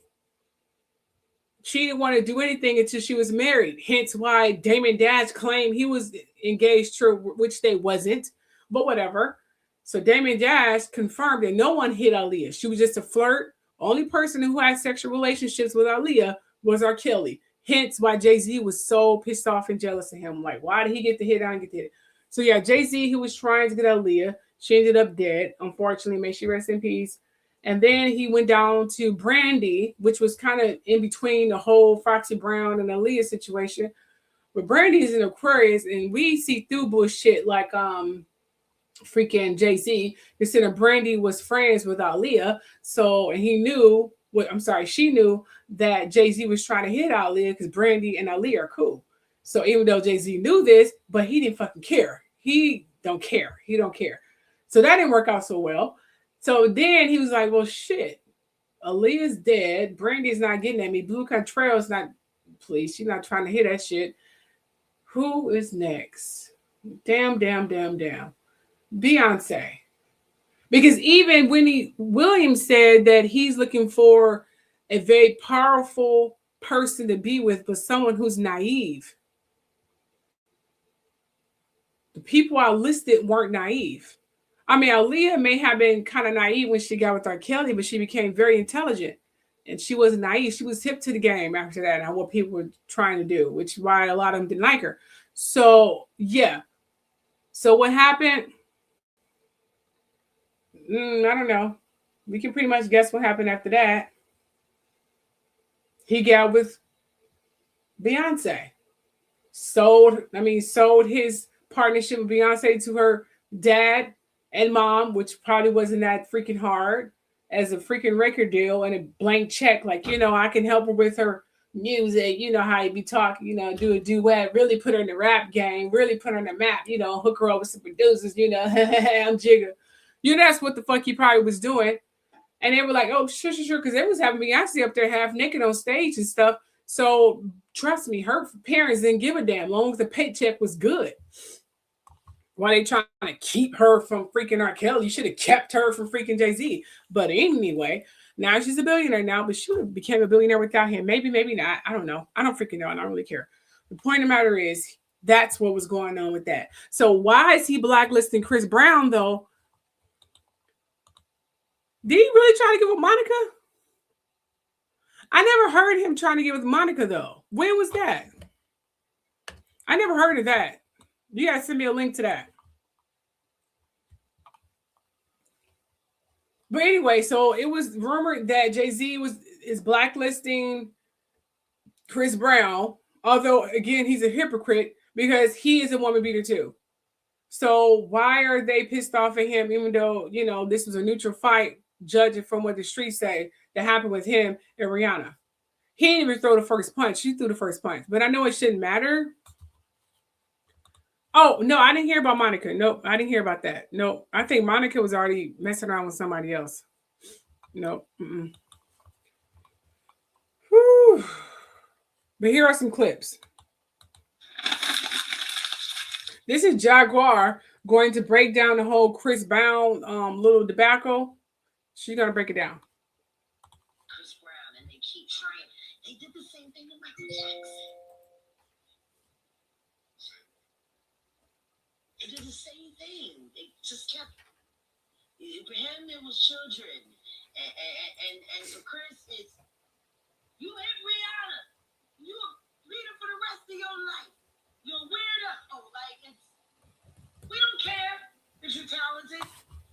We don't care that you don't hire lookalikes to come and do your concerts after people paid all that money to see you, like Usher did. Oh yeah, Chinese. I heard about that. It's if the documentary does show something or tell something that is damning, anybody who wants to watch that needs to take into consideration that we live in the age of AI.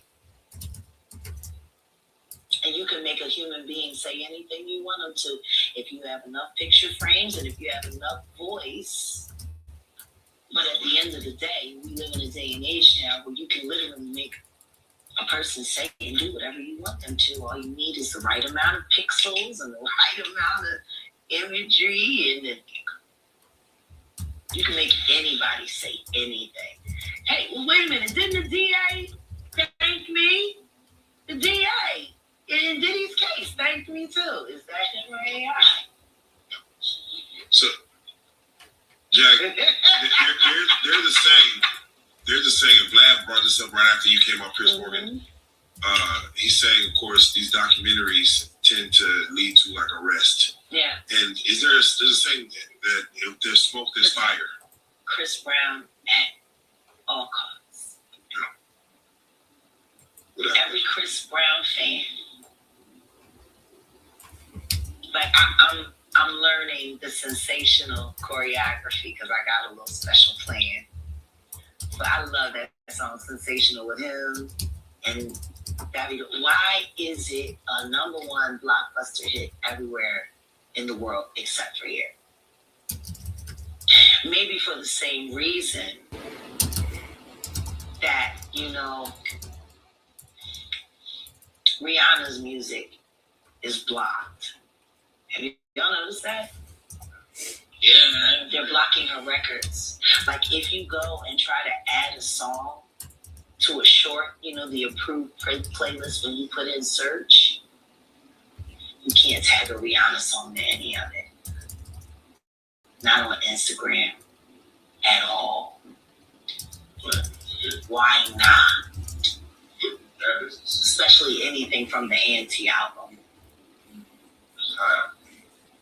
It was her best album. It was the least promoted. It came to mixed. No, it was amazing. But see, Sean Carter doesn't like to be embarrassed in public, and neither does his wife.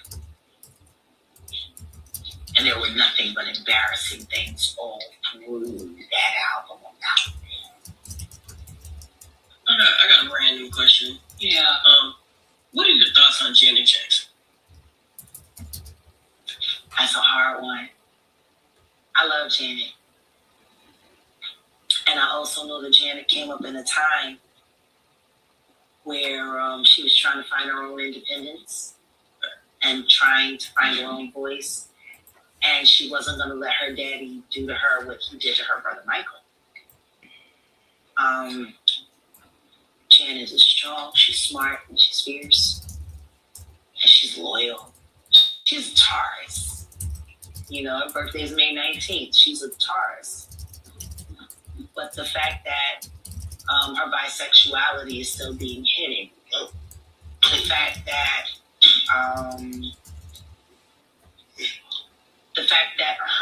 the real.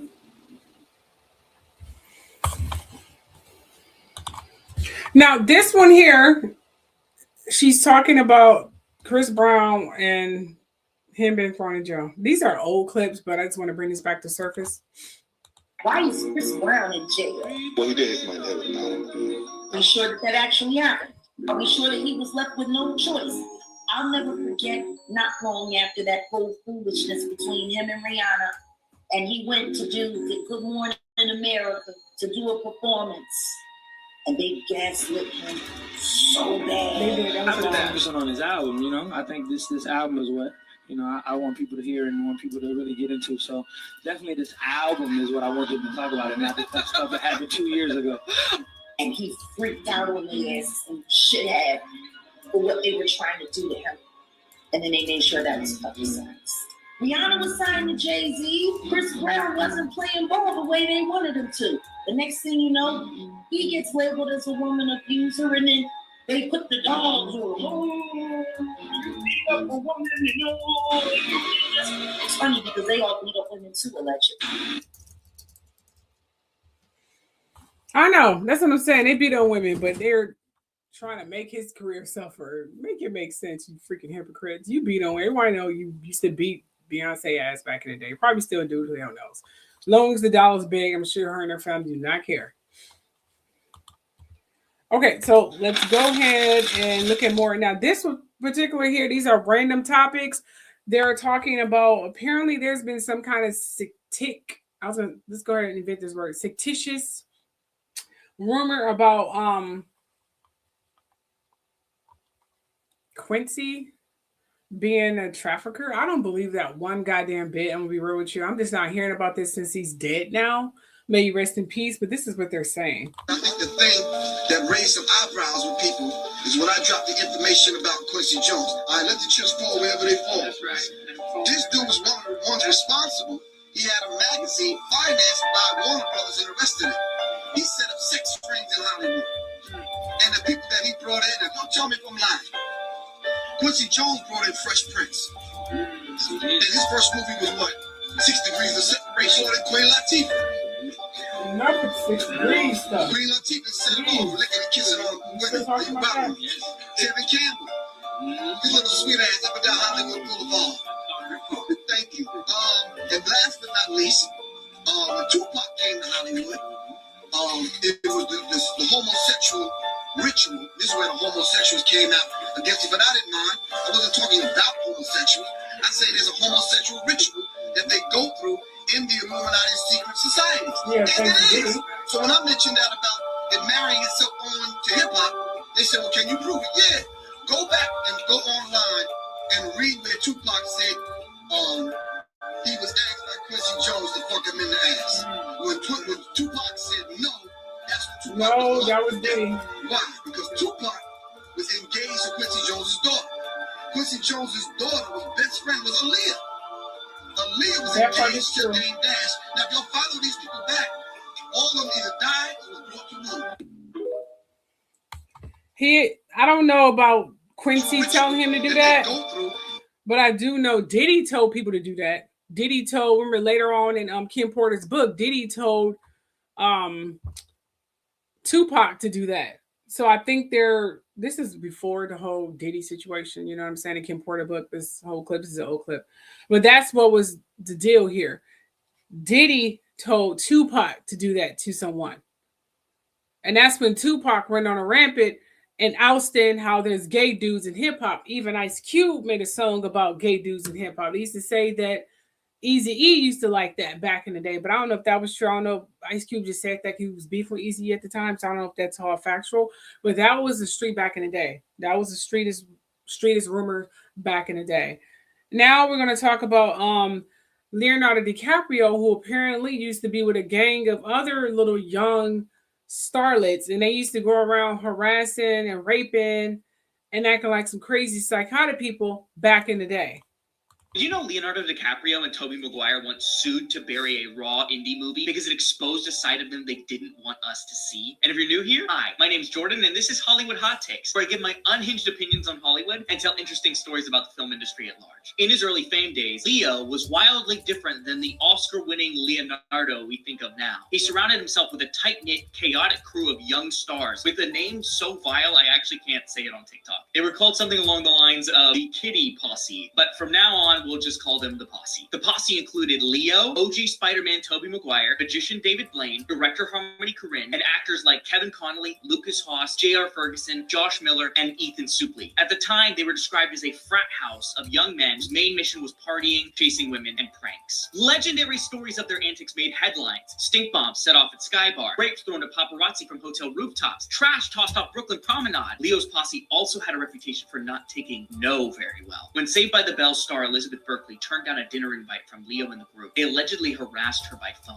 And when her boyfriend, Roger Wilson, stopped, they goaded him into a hotel confrontation where someone from the posse punched him in the throat, permanently injuring his larynx. He filed a $45 million lawsuit, but it was thrown out. And when journalist Nancy Jo Sales was once trying to secure an interview with Leo, she says she came home to a drunk voicemail from the posse saying she'd only get it if she made a deal, something like Monica did for Bill. That's the energy they were operating with. Enter Dawn's Plum, a black and white micro-budget indie meant to be their version of Clerks or Slacker. It featured Leonardo DiCaprio, Tobey Maguire, and Kevin Connolly riffing as foul-mouthed LA guys bragging about their love lives. Producers close to the project say Leo believed he was just signing up for a short throwaway project, not a full feature film. But once the director and the producers decided to turn it into a feature-length movie, things got complicated. Imagine a raw, grungy film full of improvised, drunken conversations and arguments, dirt on exactly who they were in their most unfiltered state. That's not the polished, controlled public persona of an A-lister. DiCaprio and Maguire fought particularly hard to bury it. A producer even filed a $10 million lawsuit on Tobey Maguire's behalf, claiming that, quote, improvisational comments he had made during the film revealed personal experiences or tendencies that would undermine his public image, unquote. We know why Leo wanted it buried, but why did Tobey want it buried so bad? He wasn't directly involved in any of the stories that I previously mentioned, so what gives? Because maybe he was directly involved? Talking about what gives.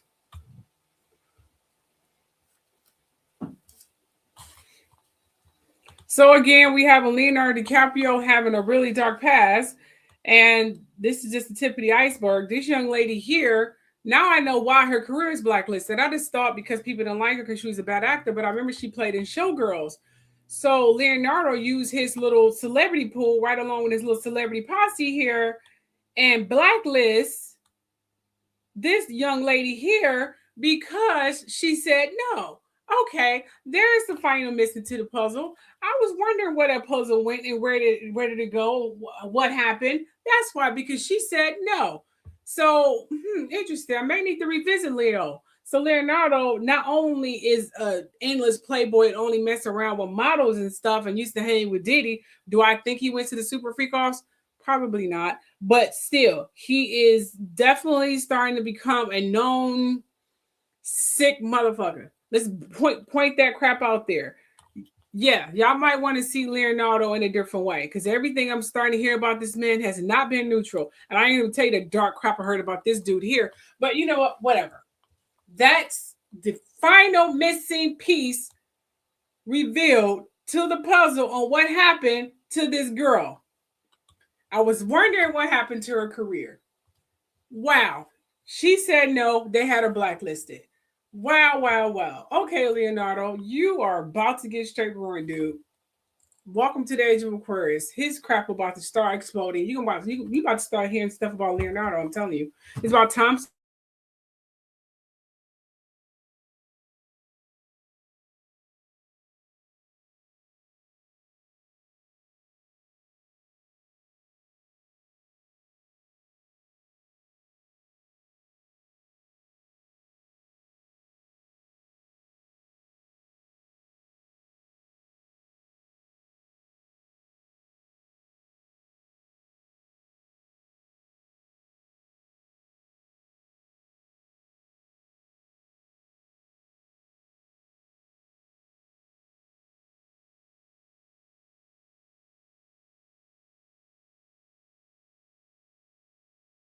About random people, they do this. It's so annoying.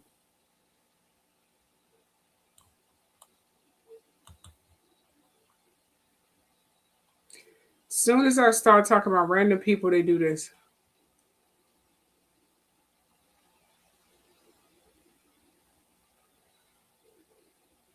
Certain people, they always do this. So we know who's definitely messing up my channel. All right, now this one here is a little bit historical insight here. She is correcting the lies has been told about my people in terms of them being whitewashed. Listen to this. If you see the ancient god of Vietnamese, he's black. The ancient god of Hawaiians, he's black. The ancient god of the Indian, Vishnu, is black. The ancient god of Chinese, Buddha, is black. Are these Africans? No, European will tell you this is parallel development. And we sit around and accept this because he wants to develop his concept of white supremacy. And if he wasn't there first, then it didn't happen. You have pyramids in Egypt. You have pyramids in West Africa. And you have pyramids in Central America. You have those great, big, thick-lipped, big-nosed megaliths in the Ivory Coast. And you have them in the Olmec civilization here. But did they cross the ocean? No, because Columbus discovered America. So, if everything around the equatorial belt is black and black culture and tropical people, why? How can we possibly believe that they went all the way up through Siberia and then dispersed? What is the purpose of such a stupid interpretation of the dissemination of humanity? That is how deep white supremacy goes. In the oceanic belt of the equator, what do you see? Little black people here, little black people here, little black people here, little black people. But did they go that way? Because they want to say the European was the first person to cross the Atlantic Ocean, right? Now, how difficult is it to get across the Atlantic Ocean? Well, maybe they didn't just come through the Bering Strait. Maybe they went across the Indian Ocean, which is twice as wide as the Atlantic, or the Pacific, which is 3 times as wide as the Atlantic, rather than say Africans left the equator belt of Africa and went right across the Atlantic to Brazil. And there are no 25,000 or 30,000-year-old fossils in Canada. Rather than tell you they came across the ocean, how difficult is it to get across the Atlantic Ocean? But Europeans didn't know that Africans, ancient Egyptians, were wise enough to actually make all kinds of boats that could go across the ocean. They knew all this kind of technology. So what they did, to get back to the concept of epistemology, they tell you the migration only came through the Siberian Strait, and then people reverted into these phenotypes. These assumptions we are accepting to keep the idea that there is only one way to get here. Now, here's the second thing. In Egypt, you have pyramids. The Nile was wet 7,000, 9,000 years of BC. It was wet. And she was spitting some facts, wasn't she? That's what I'm talking about. Now, this lady here, now this is something that's always been on my mind in terms of why are we consistently looked upon as we're alien or not human? Ever since the time of slavery, they treated us like we were extraterrestrials and we weren't human. They called us subhuman. Why did they do that? Where did that trend come from? It couldn't have been just rooted for racism. Because even if we are riding, we have no weapons. I can seriously be riding with a Starbucks cup. No one else have weapons. We're connecting like hooks on a chain. All of us. Seriously, back in the day, civil rights, Martin Luther King marching, we're connecting elbow to elbow, arm to arm. Clearly, our hands are visible. But we have opposing officers with gas masks, guns, Uzi, bulletproof vests, shields on their faces. They're acting as if we have these kind of superpowers that we can any day now just rise into this gigantic superhero and kill them, whatever superpowers we have. I'm wondering, okay, was that done in ancient times and this feeling just transcended through the genes of these Caucasian people where they actually saw us do these things? I mean, can I turn my coffee cup into some kind of, I don't know, electrified sword? Sometimes I wonder if this theory of them thinking us we are superhuman is actual factual, because it would definitely answer a lot of questions, not just us, but Hispanic people as well. It would definitely answer a lot of questions on why they're too busy trying to soil our water, trying to kill us with this bioengineered food, putting drugs in our community, destroy education, burning our neighborhoods, killing our people, breaking down our entire demographic system. Why they're so desperately trying to make sure we don't succeed at anything, because they don't want us to come into power because they're afraid that we are going to retaliate, or they're afraid we're going to finally realize the powers we do have. And it's not only that, why aren't we aware of this? Because they are aware of this. I'm not saying all Caucasian people are aware of this. I'm just saying they are. Because every time we look at heroic figures with superpowers, they never look like us. Even in movies, they're always looking like other races. You know, we may see, you know, black speck or Hispanic speck somewhere in there, but predominantly they're Caucasian people who are these heroic people saving the world. Now, these are only fiction characters, because in real life, let's face it, that's not realistic. They don't save the world as in whole, you know, as a unity. So that's definitely fiction. But check this out. Check what this young lady says. What if I told you that you are in a quantum electromagnetic prism that has hijacked your consciousness and pushed it into this reality so you can curate the reality that they have programmed you to simulate? And quantum physics actually proves this. Follow me. I know it's complex, but I'm gonna break it down for you. Stay with me. So we all know about the observer effect, right? I want you to hold that in the back. We're gonna bring that back to the front. We're gonna bring this all together, okay? So we do understand that everything is made out of atoms. Atoms is 99% nothingness, potential energy. You are actually a super atomic being in a super fixed position, as long as you don't respond to your environment, the environment that you are creating and collapsing based on your perception of you, which has been manipulated from birth.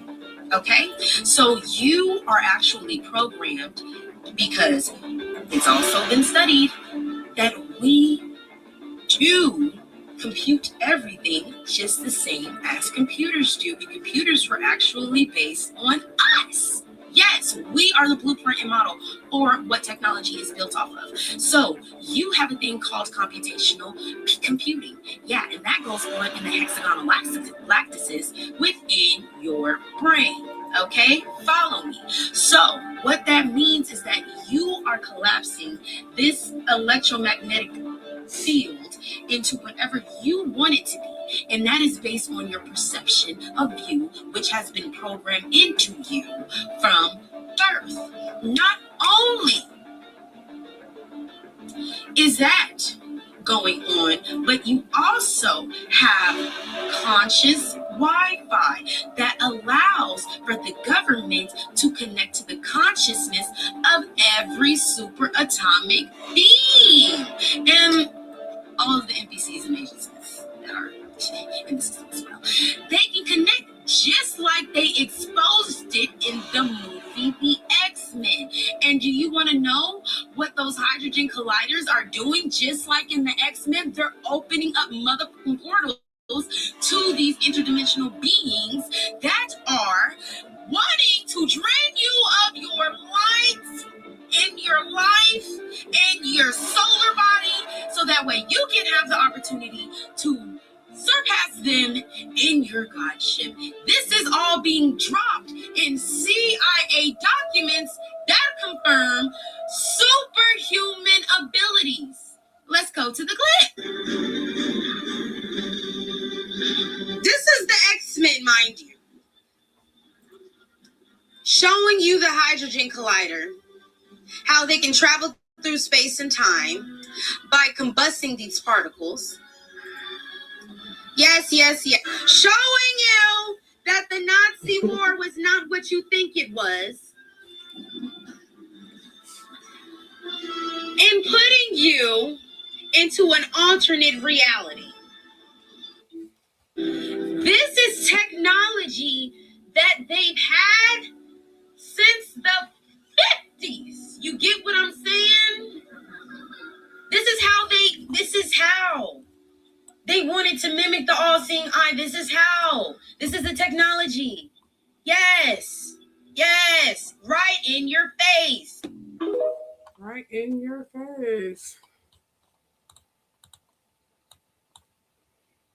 Now, this is about this Anderson Cooper. I heard about him on the streets. Apparently, he has a history of slavery. Well, not slavery, history of family who owned slaves. So they're just digging into the very sketchy history of Anderson Cooper. These are just random topics. Anderson Cooper's ancestor changed this man's race. Yes. So Anderson Cooper's Vanderbilt line are descendants of the wealthiest plantation owners of South Carolina who enslaved thousands of people.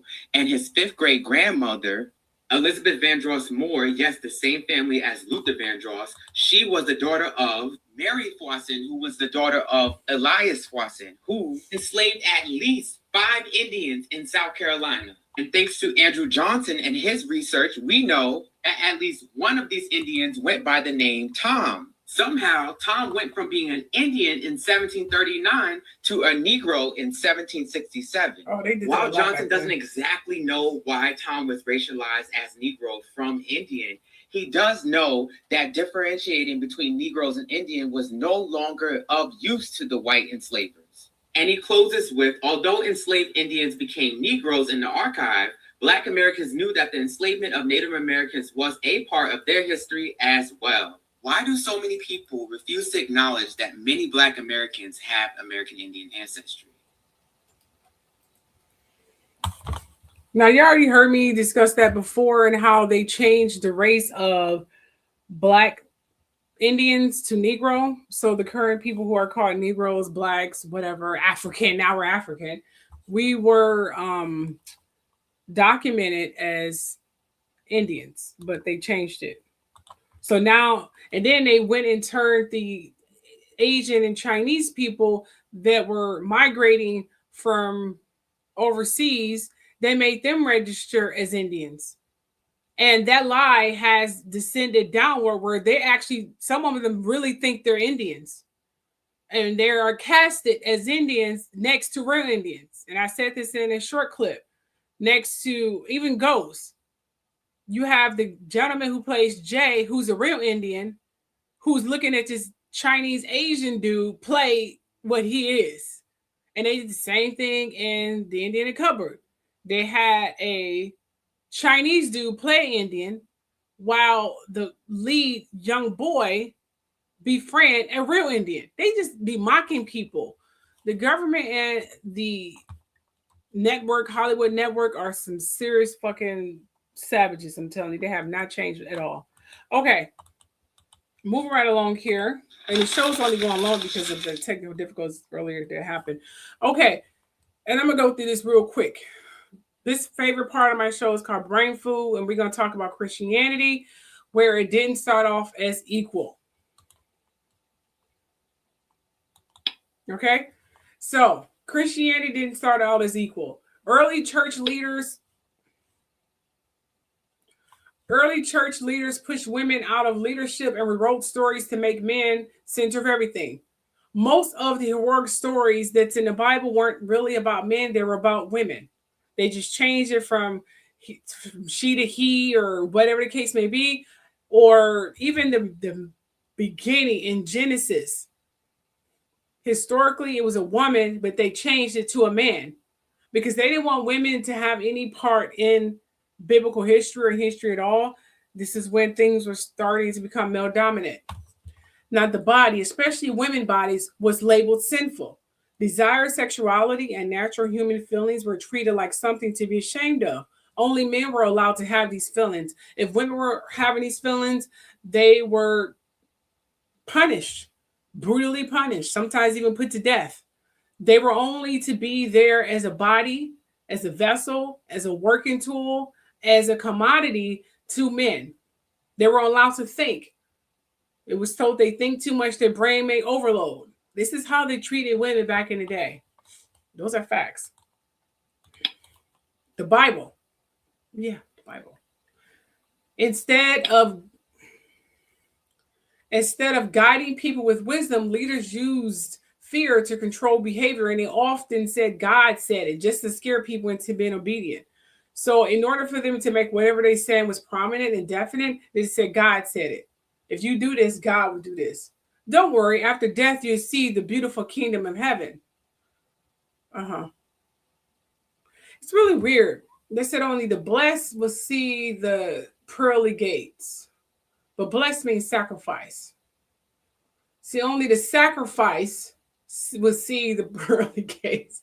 So those who sacrifice something, whether it be your loved one or yourself, or for that matter, you're only allowed to see the pearly gates. Oh my gosh, this is crazy. You start learning the root meaning of words, man. You know, the Bible was wicked as hell, man. So anyway, and then we have these old tales still show up today. It says purity, so being pure, and culturally misogyny and anti-LGBTQ beliefs and policies, women choices, all come from those early power structures. So when they were so angry with women, the goddess and their longing influence, whereas they made sure to erase them from history in the Bible. So they wanted women to be pure. So it was no anti-LGBTQ, even though there's homosexuality all through the goddamn Bible. But they're saying it was against it. There's really nothing that says, okay, they said it's abomination. That, you know, Jesus, whoever said this, there's no proof of this. There's homosexuality all through church. You have priests having sex with dudes. You having these girls back in the day that were sent to convents and stuff of that nature, getting raped, and their babies getting killed and thrown in some unmarked grave because they was literally there just to feed off they sick asses. You know, the church is evil as hell. I'm going to go ahead and put that on out there. Well, thanks for showing up. No one was talking because my live feed was so glitchy earlier. So a lot of people left. Anyway. But yes, getting back to what I was saying. Church is literally, and Christianity is the most sinful organization that is accepted by the world known to man. We even have a so-called Christian in the White House, even though he's not a Christian, who's so-called being controlled by highly supposed Christian people to carry out old age rules and trying to turn the clock back 67 years. Not going to happen, but that's what he's trying to do. So, getting back to what I was saying. All other cultures weren't like this. Many ancient societies honor feminine energy. Like some people praise feminine energy, nature, and cycles. Christianity, however, punished these people because, again, women were not to be praised. They're only to be served. They're only supposed to reproduce. They whatever sick freaking slave the man wanted them to be. even though life only comes through a woman, a man cannot have a baby. A man and a woman got to have a baby together. Yeah, there has been some practices where a woman didn't need a baby. Or I'm sorry, a woman didn't need a man to have a baby. I mean, you read in the book of Enoch,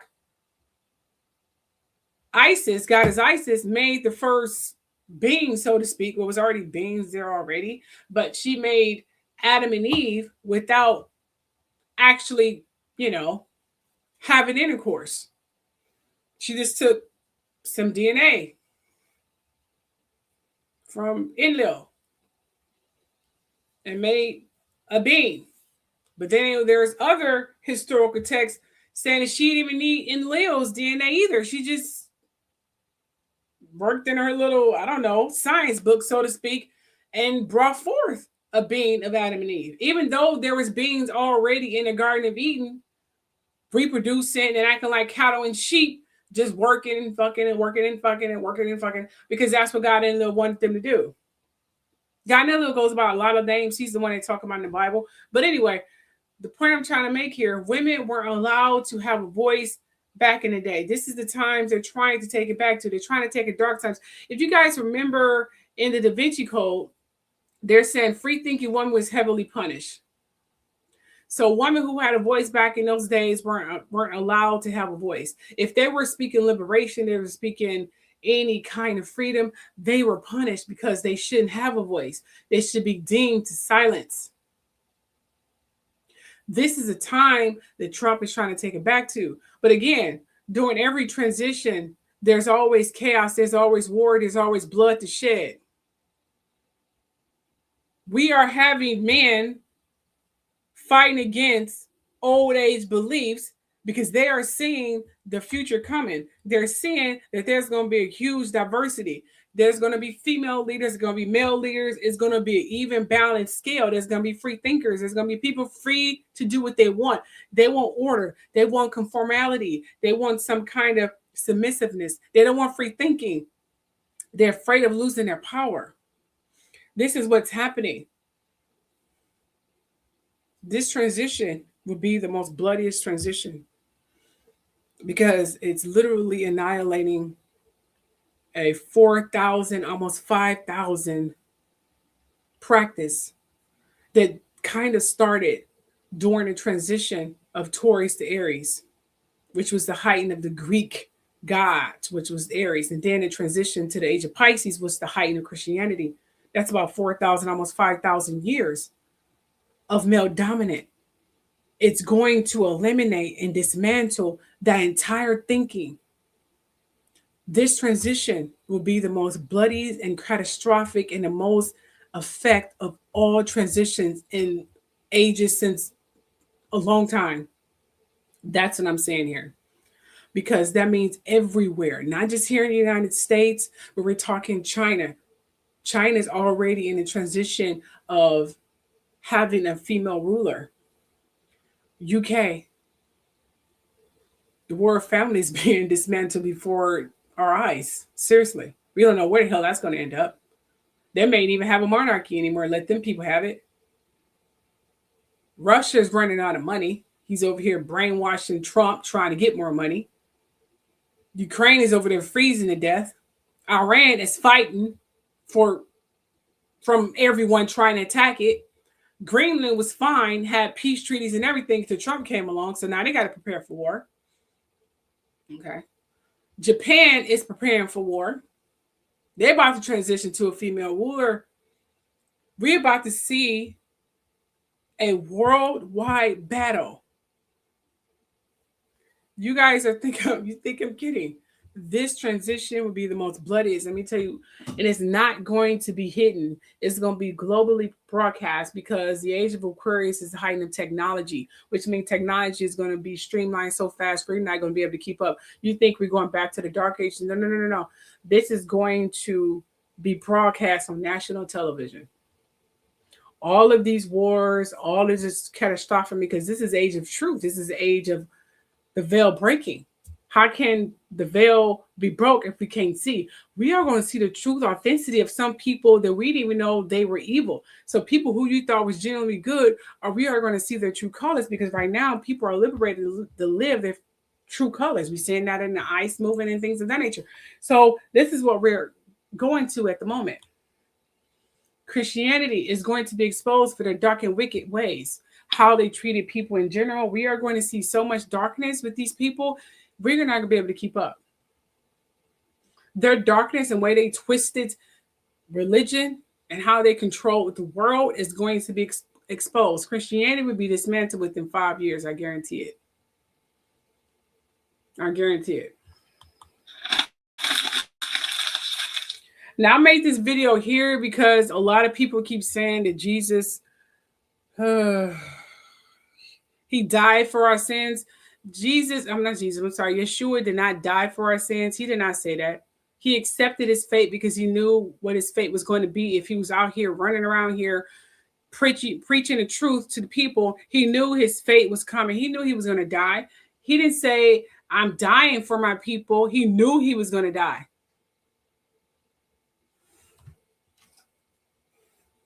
He didn't say that. He accepted his death. He didn't say he died for his people. He accepted his fate. Because any leader who's out here opposing what the popular beliefs is, they always meet with the same faith. That hasn't changed. So people said he died for our sins. He died from our sins, but not for our sins. But, you know, I can go ahead and keep believing that crap because that's what the church wants you to believe. They was only using him as an example for the slaves. Like, look, Jesus died for his sins. Look, he's adored. So once you die, accept your death. You'll see the kingdom of heaven, those pearly gates, after you die. Get it? So accept this death, accept this beating, accept this lynching, accept this killing. You'll see heaven after you're dead. It was seriously manipulating as hell back in the day, I'm telling you. You're aware of my truth seekers. I have come to realize that we might be mistaken about the crucifixion of Black Jesus. He did not express a desire to die for his people. He never stated that he wanted to sacrifice himself for anyone. He foresaw the betrayal and the consequences that awaited him after enlightening others that the kingdom of heaven resided within them. So he accepted his fate. That isn't the same as sacrificing, especially after he was teaching people that their inner being holds the essence of life and the promise of a future filled with peace and prosperity. It is neither found in man, nor in the heavens or the depths. It resides within you. He was a visionary. Jesus' demise was simply a result of him being murdered for speaking the truth to his people and facing public lynching for his actions. It is a practice that has persisted against Black civil rights leaders for many years. The times remain the same. Only the narrative changed. This is when the heighten of the Jewish community that was being transformed from the original Jews to the new Jews that we see right now. Because this happened back during the civil rights when they were, literally changing the records of Indians and changing them to, you get the drift. I said it earlier. So that happened with Jewish too, because, Jews were known to be Black people, the original Jews, as it says in the Bible and historical texts.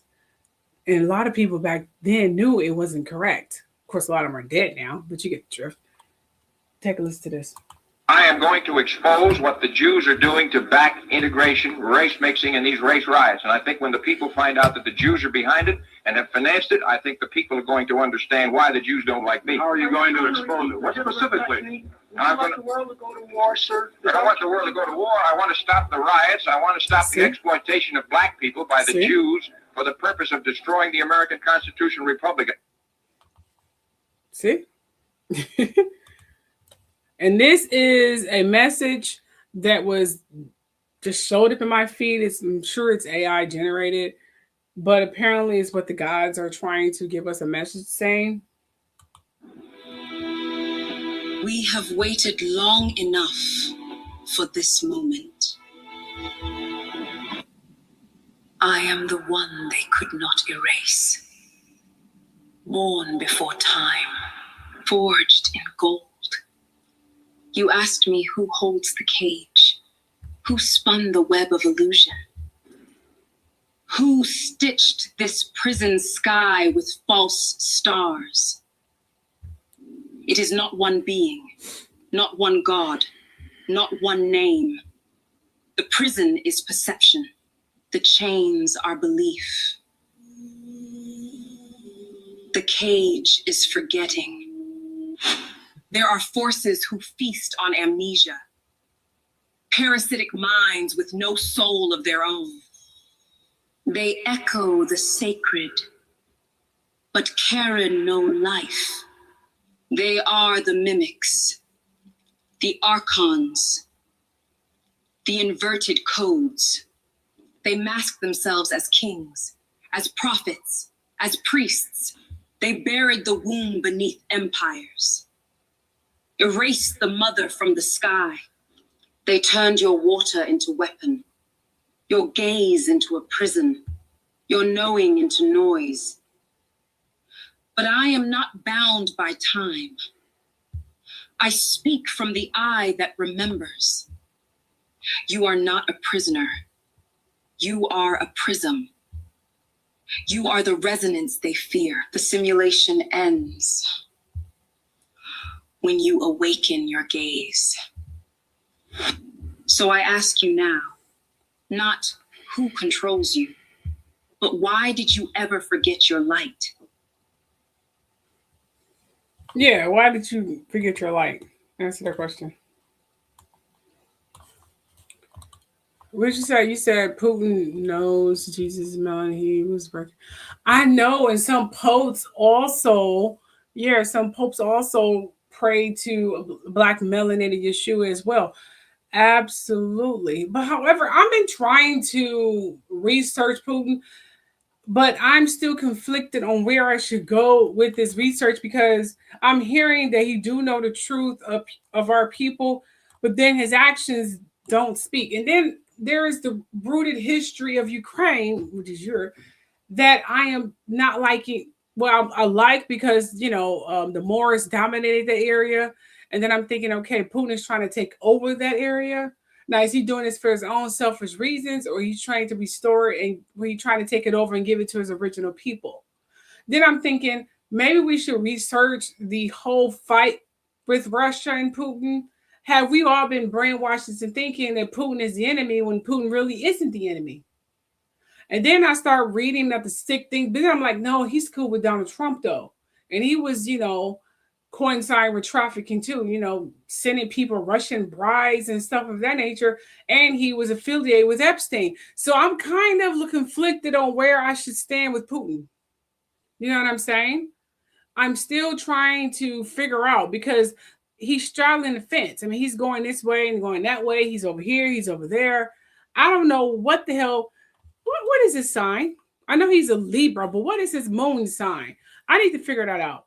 What is Putin moon sign? Let's figure out what the hell Putin moon sign is. That would definitely answer a lot of unanswered questions on where we should go with this confused. I don't know where to go with man because he is confusing hell on me. I'm gonna go ahead and put that crap on out there. Something is just not right. Seriously, something is not right.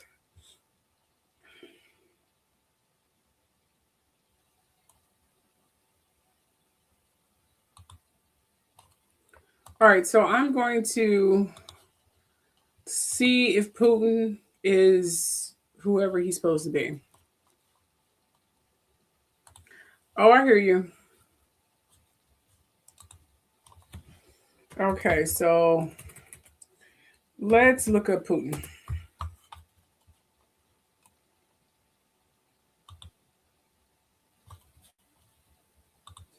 Okay, what is Putin?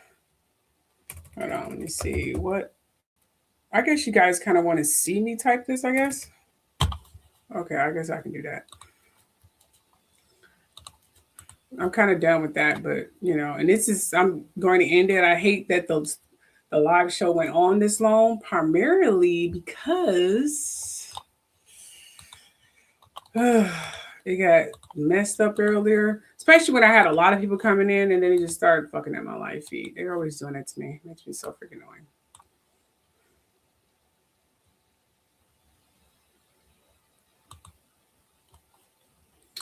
Okay, so let's see here. Here you go. Y'all can see that. Okay, so let's find out. What is Vladimir Putin sun, moon, and rising zodiac signs? I know he is.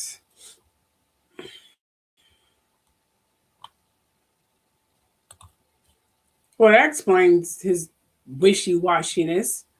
This explains the wishy-washiness of Putin. This right here. I was trying to figure out why the wishy-washiness, where here it is right here. He's a freaking Gemini.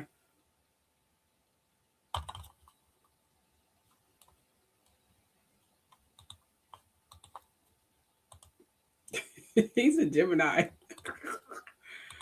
Oh, that is hilarious. Oh my gosh.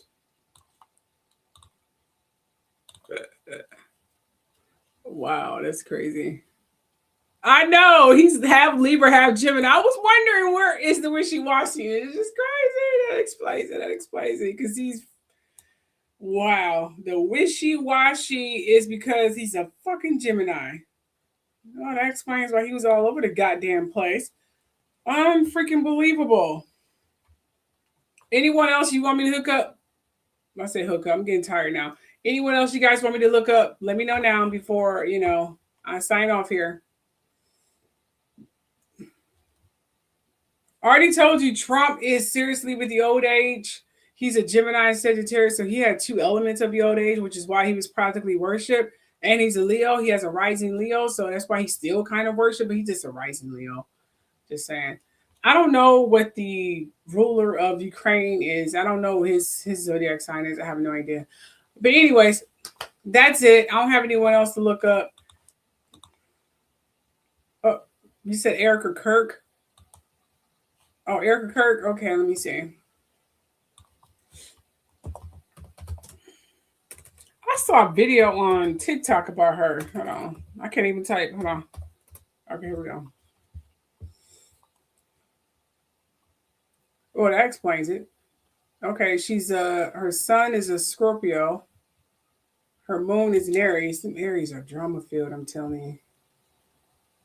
And her rising is her rising, her sun is a Scorpio. Oh, okay. And her Aries, damn, she's just drama. Oh, well, she got no offense to my Scorpio people out there who is not full-blown Scorpio. She has the sign elements of a killer. She literally have the sign elements of a killer. She have the sign elements of a stone-blooded freaking killer.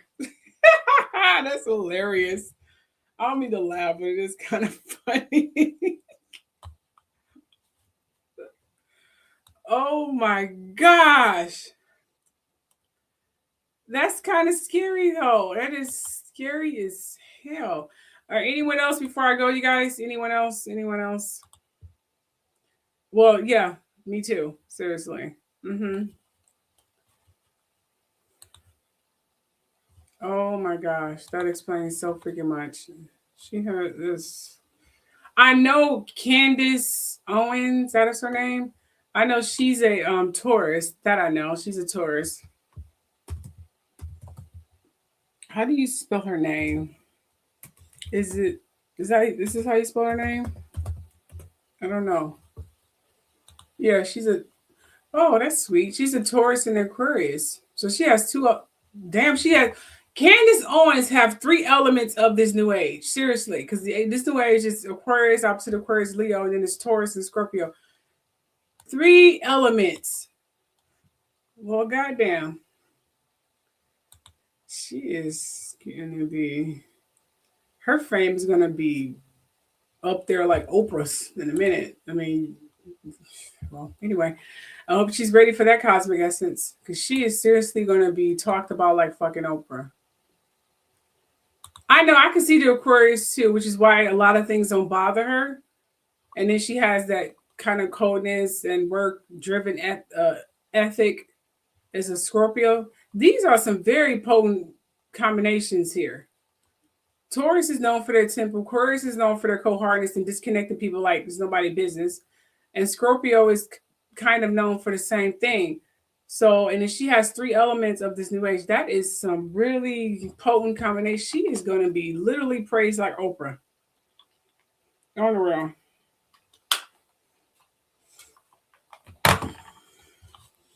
And I told you guys about Michael Jackson. I told you how and why Michael Jackson was being praised like Jesus. If I can type, hold on, because I'm really getting tired, bro. See, Michael Jackson was a Virgo and seriously, he was half Virgo, half Pisces, and his rising was a Pisces too. So Michael Jackson was literally, because the old age was Pisces, the passing age was Pisces, and here this man is double Pisces and a Virgo. He was the top tiers of the old age, which is why he was getting so much attraction and people treated like he was some freaking immortal being because of that cosmic attraction. So he was able to transform his entire face. People only talked about it, but they were so quick to accept it. And I think that shit is weird. You know what I mean? He talked about Black power, but ended up having kids by a Caucasian woman. You know, now we think it's weird. Back then, we thought it was completely normal. Like, I mean, think, okay, he has vitiligo, so why he paint himself? Why he go white? Why he just didn't constantly put on black paint or tan paint? The Kardashians do it. Trump, he painted himself orange. You know, things that are weird now, we were so quick to freaking accept because he had the cosmic potion or attraction from the old age to put veil over our eyes and put brainwashing circles in our eyes. I'm just saying. That's how the cosmic essence works. I know they were seriously passing out emblems. The man was doing old dances and stuff. He was kind of weird. If you think about it, even though he's a legend, but he was kind of weird. He was a black man preaching black things, but looking like a Caucasian dude, and even had kids by Caucasian when we didn't think that was weird. If you are so black, why did you make your hair look like that? Why didn't you just, sport some braids and some, I don't know, African hair or whatever? Why didn't you tan yourself like Caucasian people do? Why go full blown white? I'm just saying. Why are we questioning these things? Because he was the top tier of the old age. The top tier of the old age was Pisces. Opposite of Pisces was Virgo. And then the other elements was Gemini and Sagittarius. I know. Why did he have you silly. I know. Why did he have these things? Why weren't we questioning these things? Why did we accept these things so nonchalant? I mean, oh my gosh. That is so strange. Oh, y'all think I'm kidding. Seriously. Guess who's not going anywhere? Y'all wonder why she was praised? Bam. She was a Virgo. Remember, the top tier was Pisces and Virgo. She was a fucking Virgo, and she's half Scorpio. Beyonce isn't going anywhere. She isn't going anywhere. She might not be as praised as much, but she's not going anywhere. I know, right? And we still think it was just, we were so brainwashed back then. I mean, we thought everything was normal. We was 14, 15 years old, looking at stuff we shouldn't be doing. Age of Pisces put a veil on all of our heads, man. It was just a strange time at that moment. Anyway, so that's all I'm doing right now. It was fun. Thank you for horning in, Jose. I'm getting so tired. I am so tired for real. I'm going to just chill out for like the next 2 days. I call it the next 2 days, 2 days of death, long story, health reasons. And I'm going to be bed rest for like 2 days. You know what I mean? I'll still post and things. You guys have a wonderful night. Buenas noches. Bye. We see you. We see you. We remember. We remember.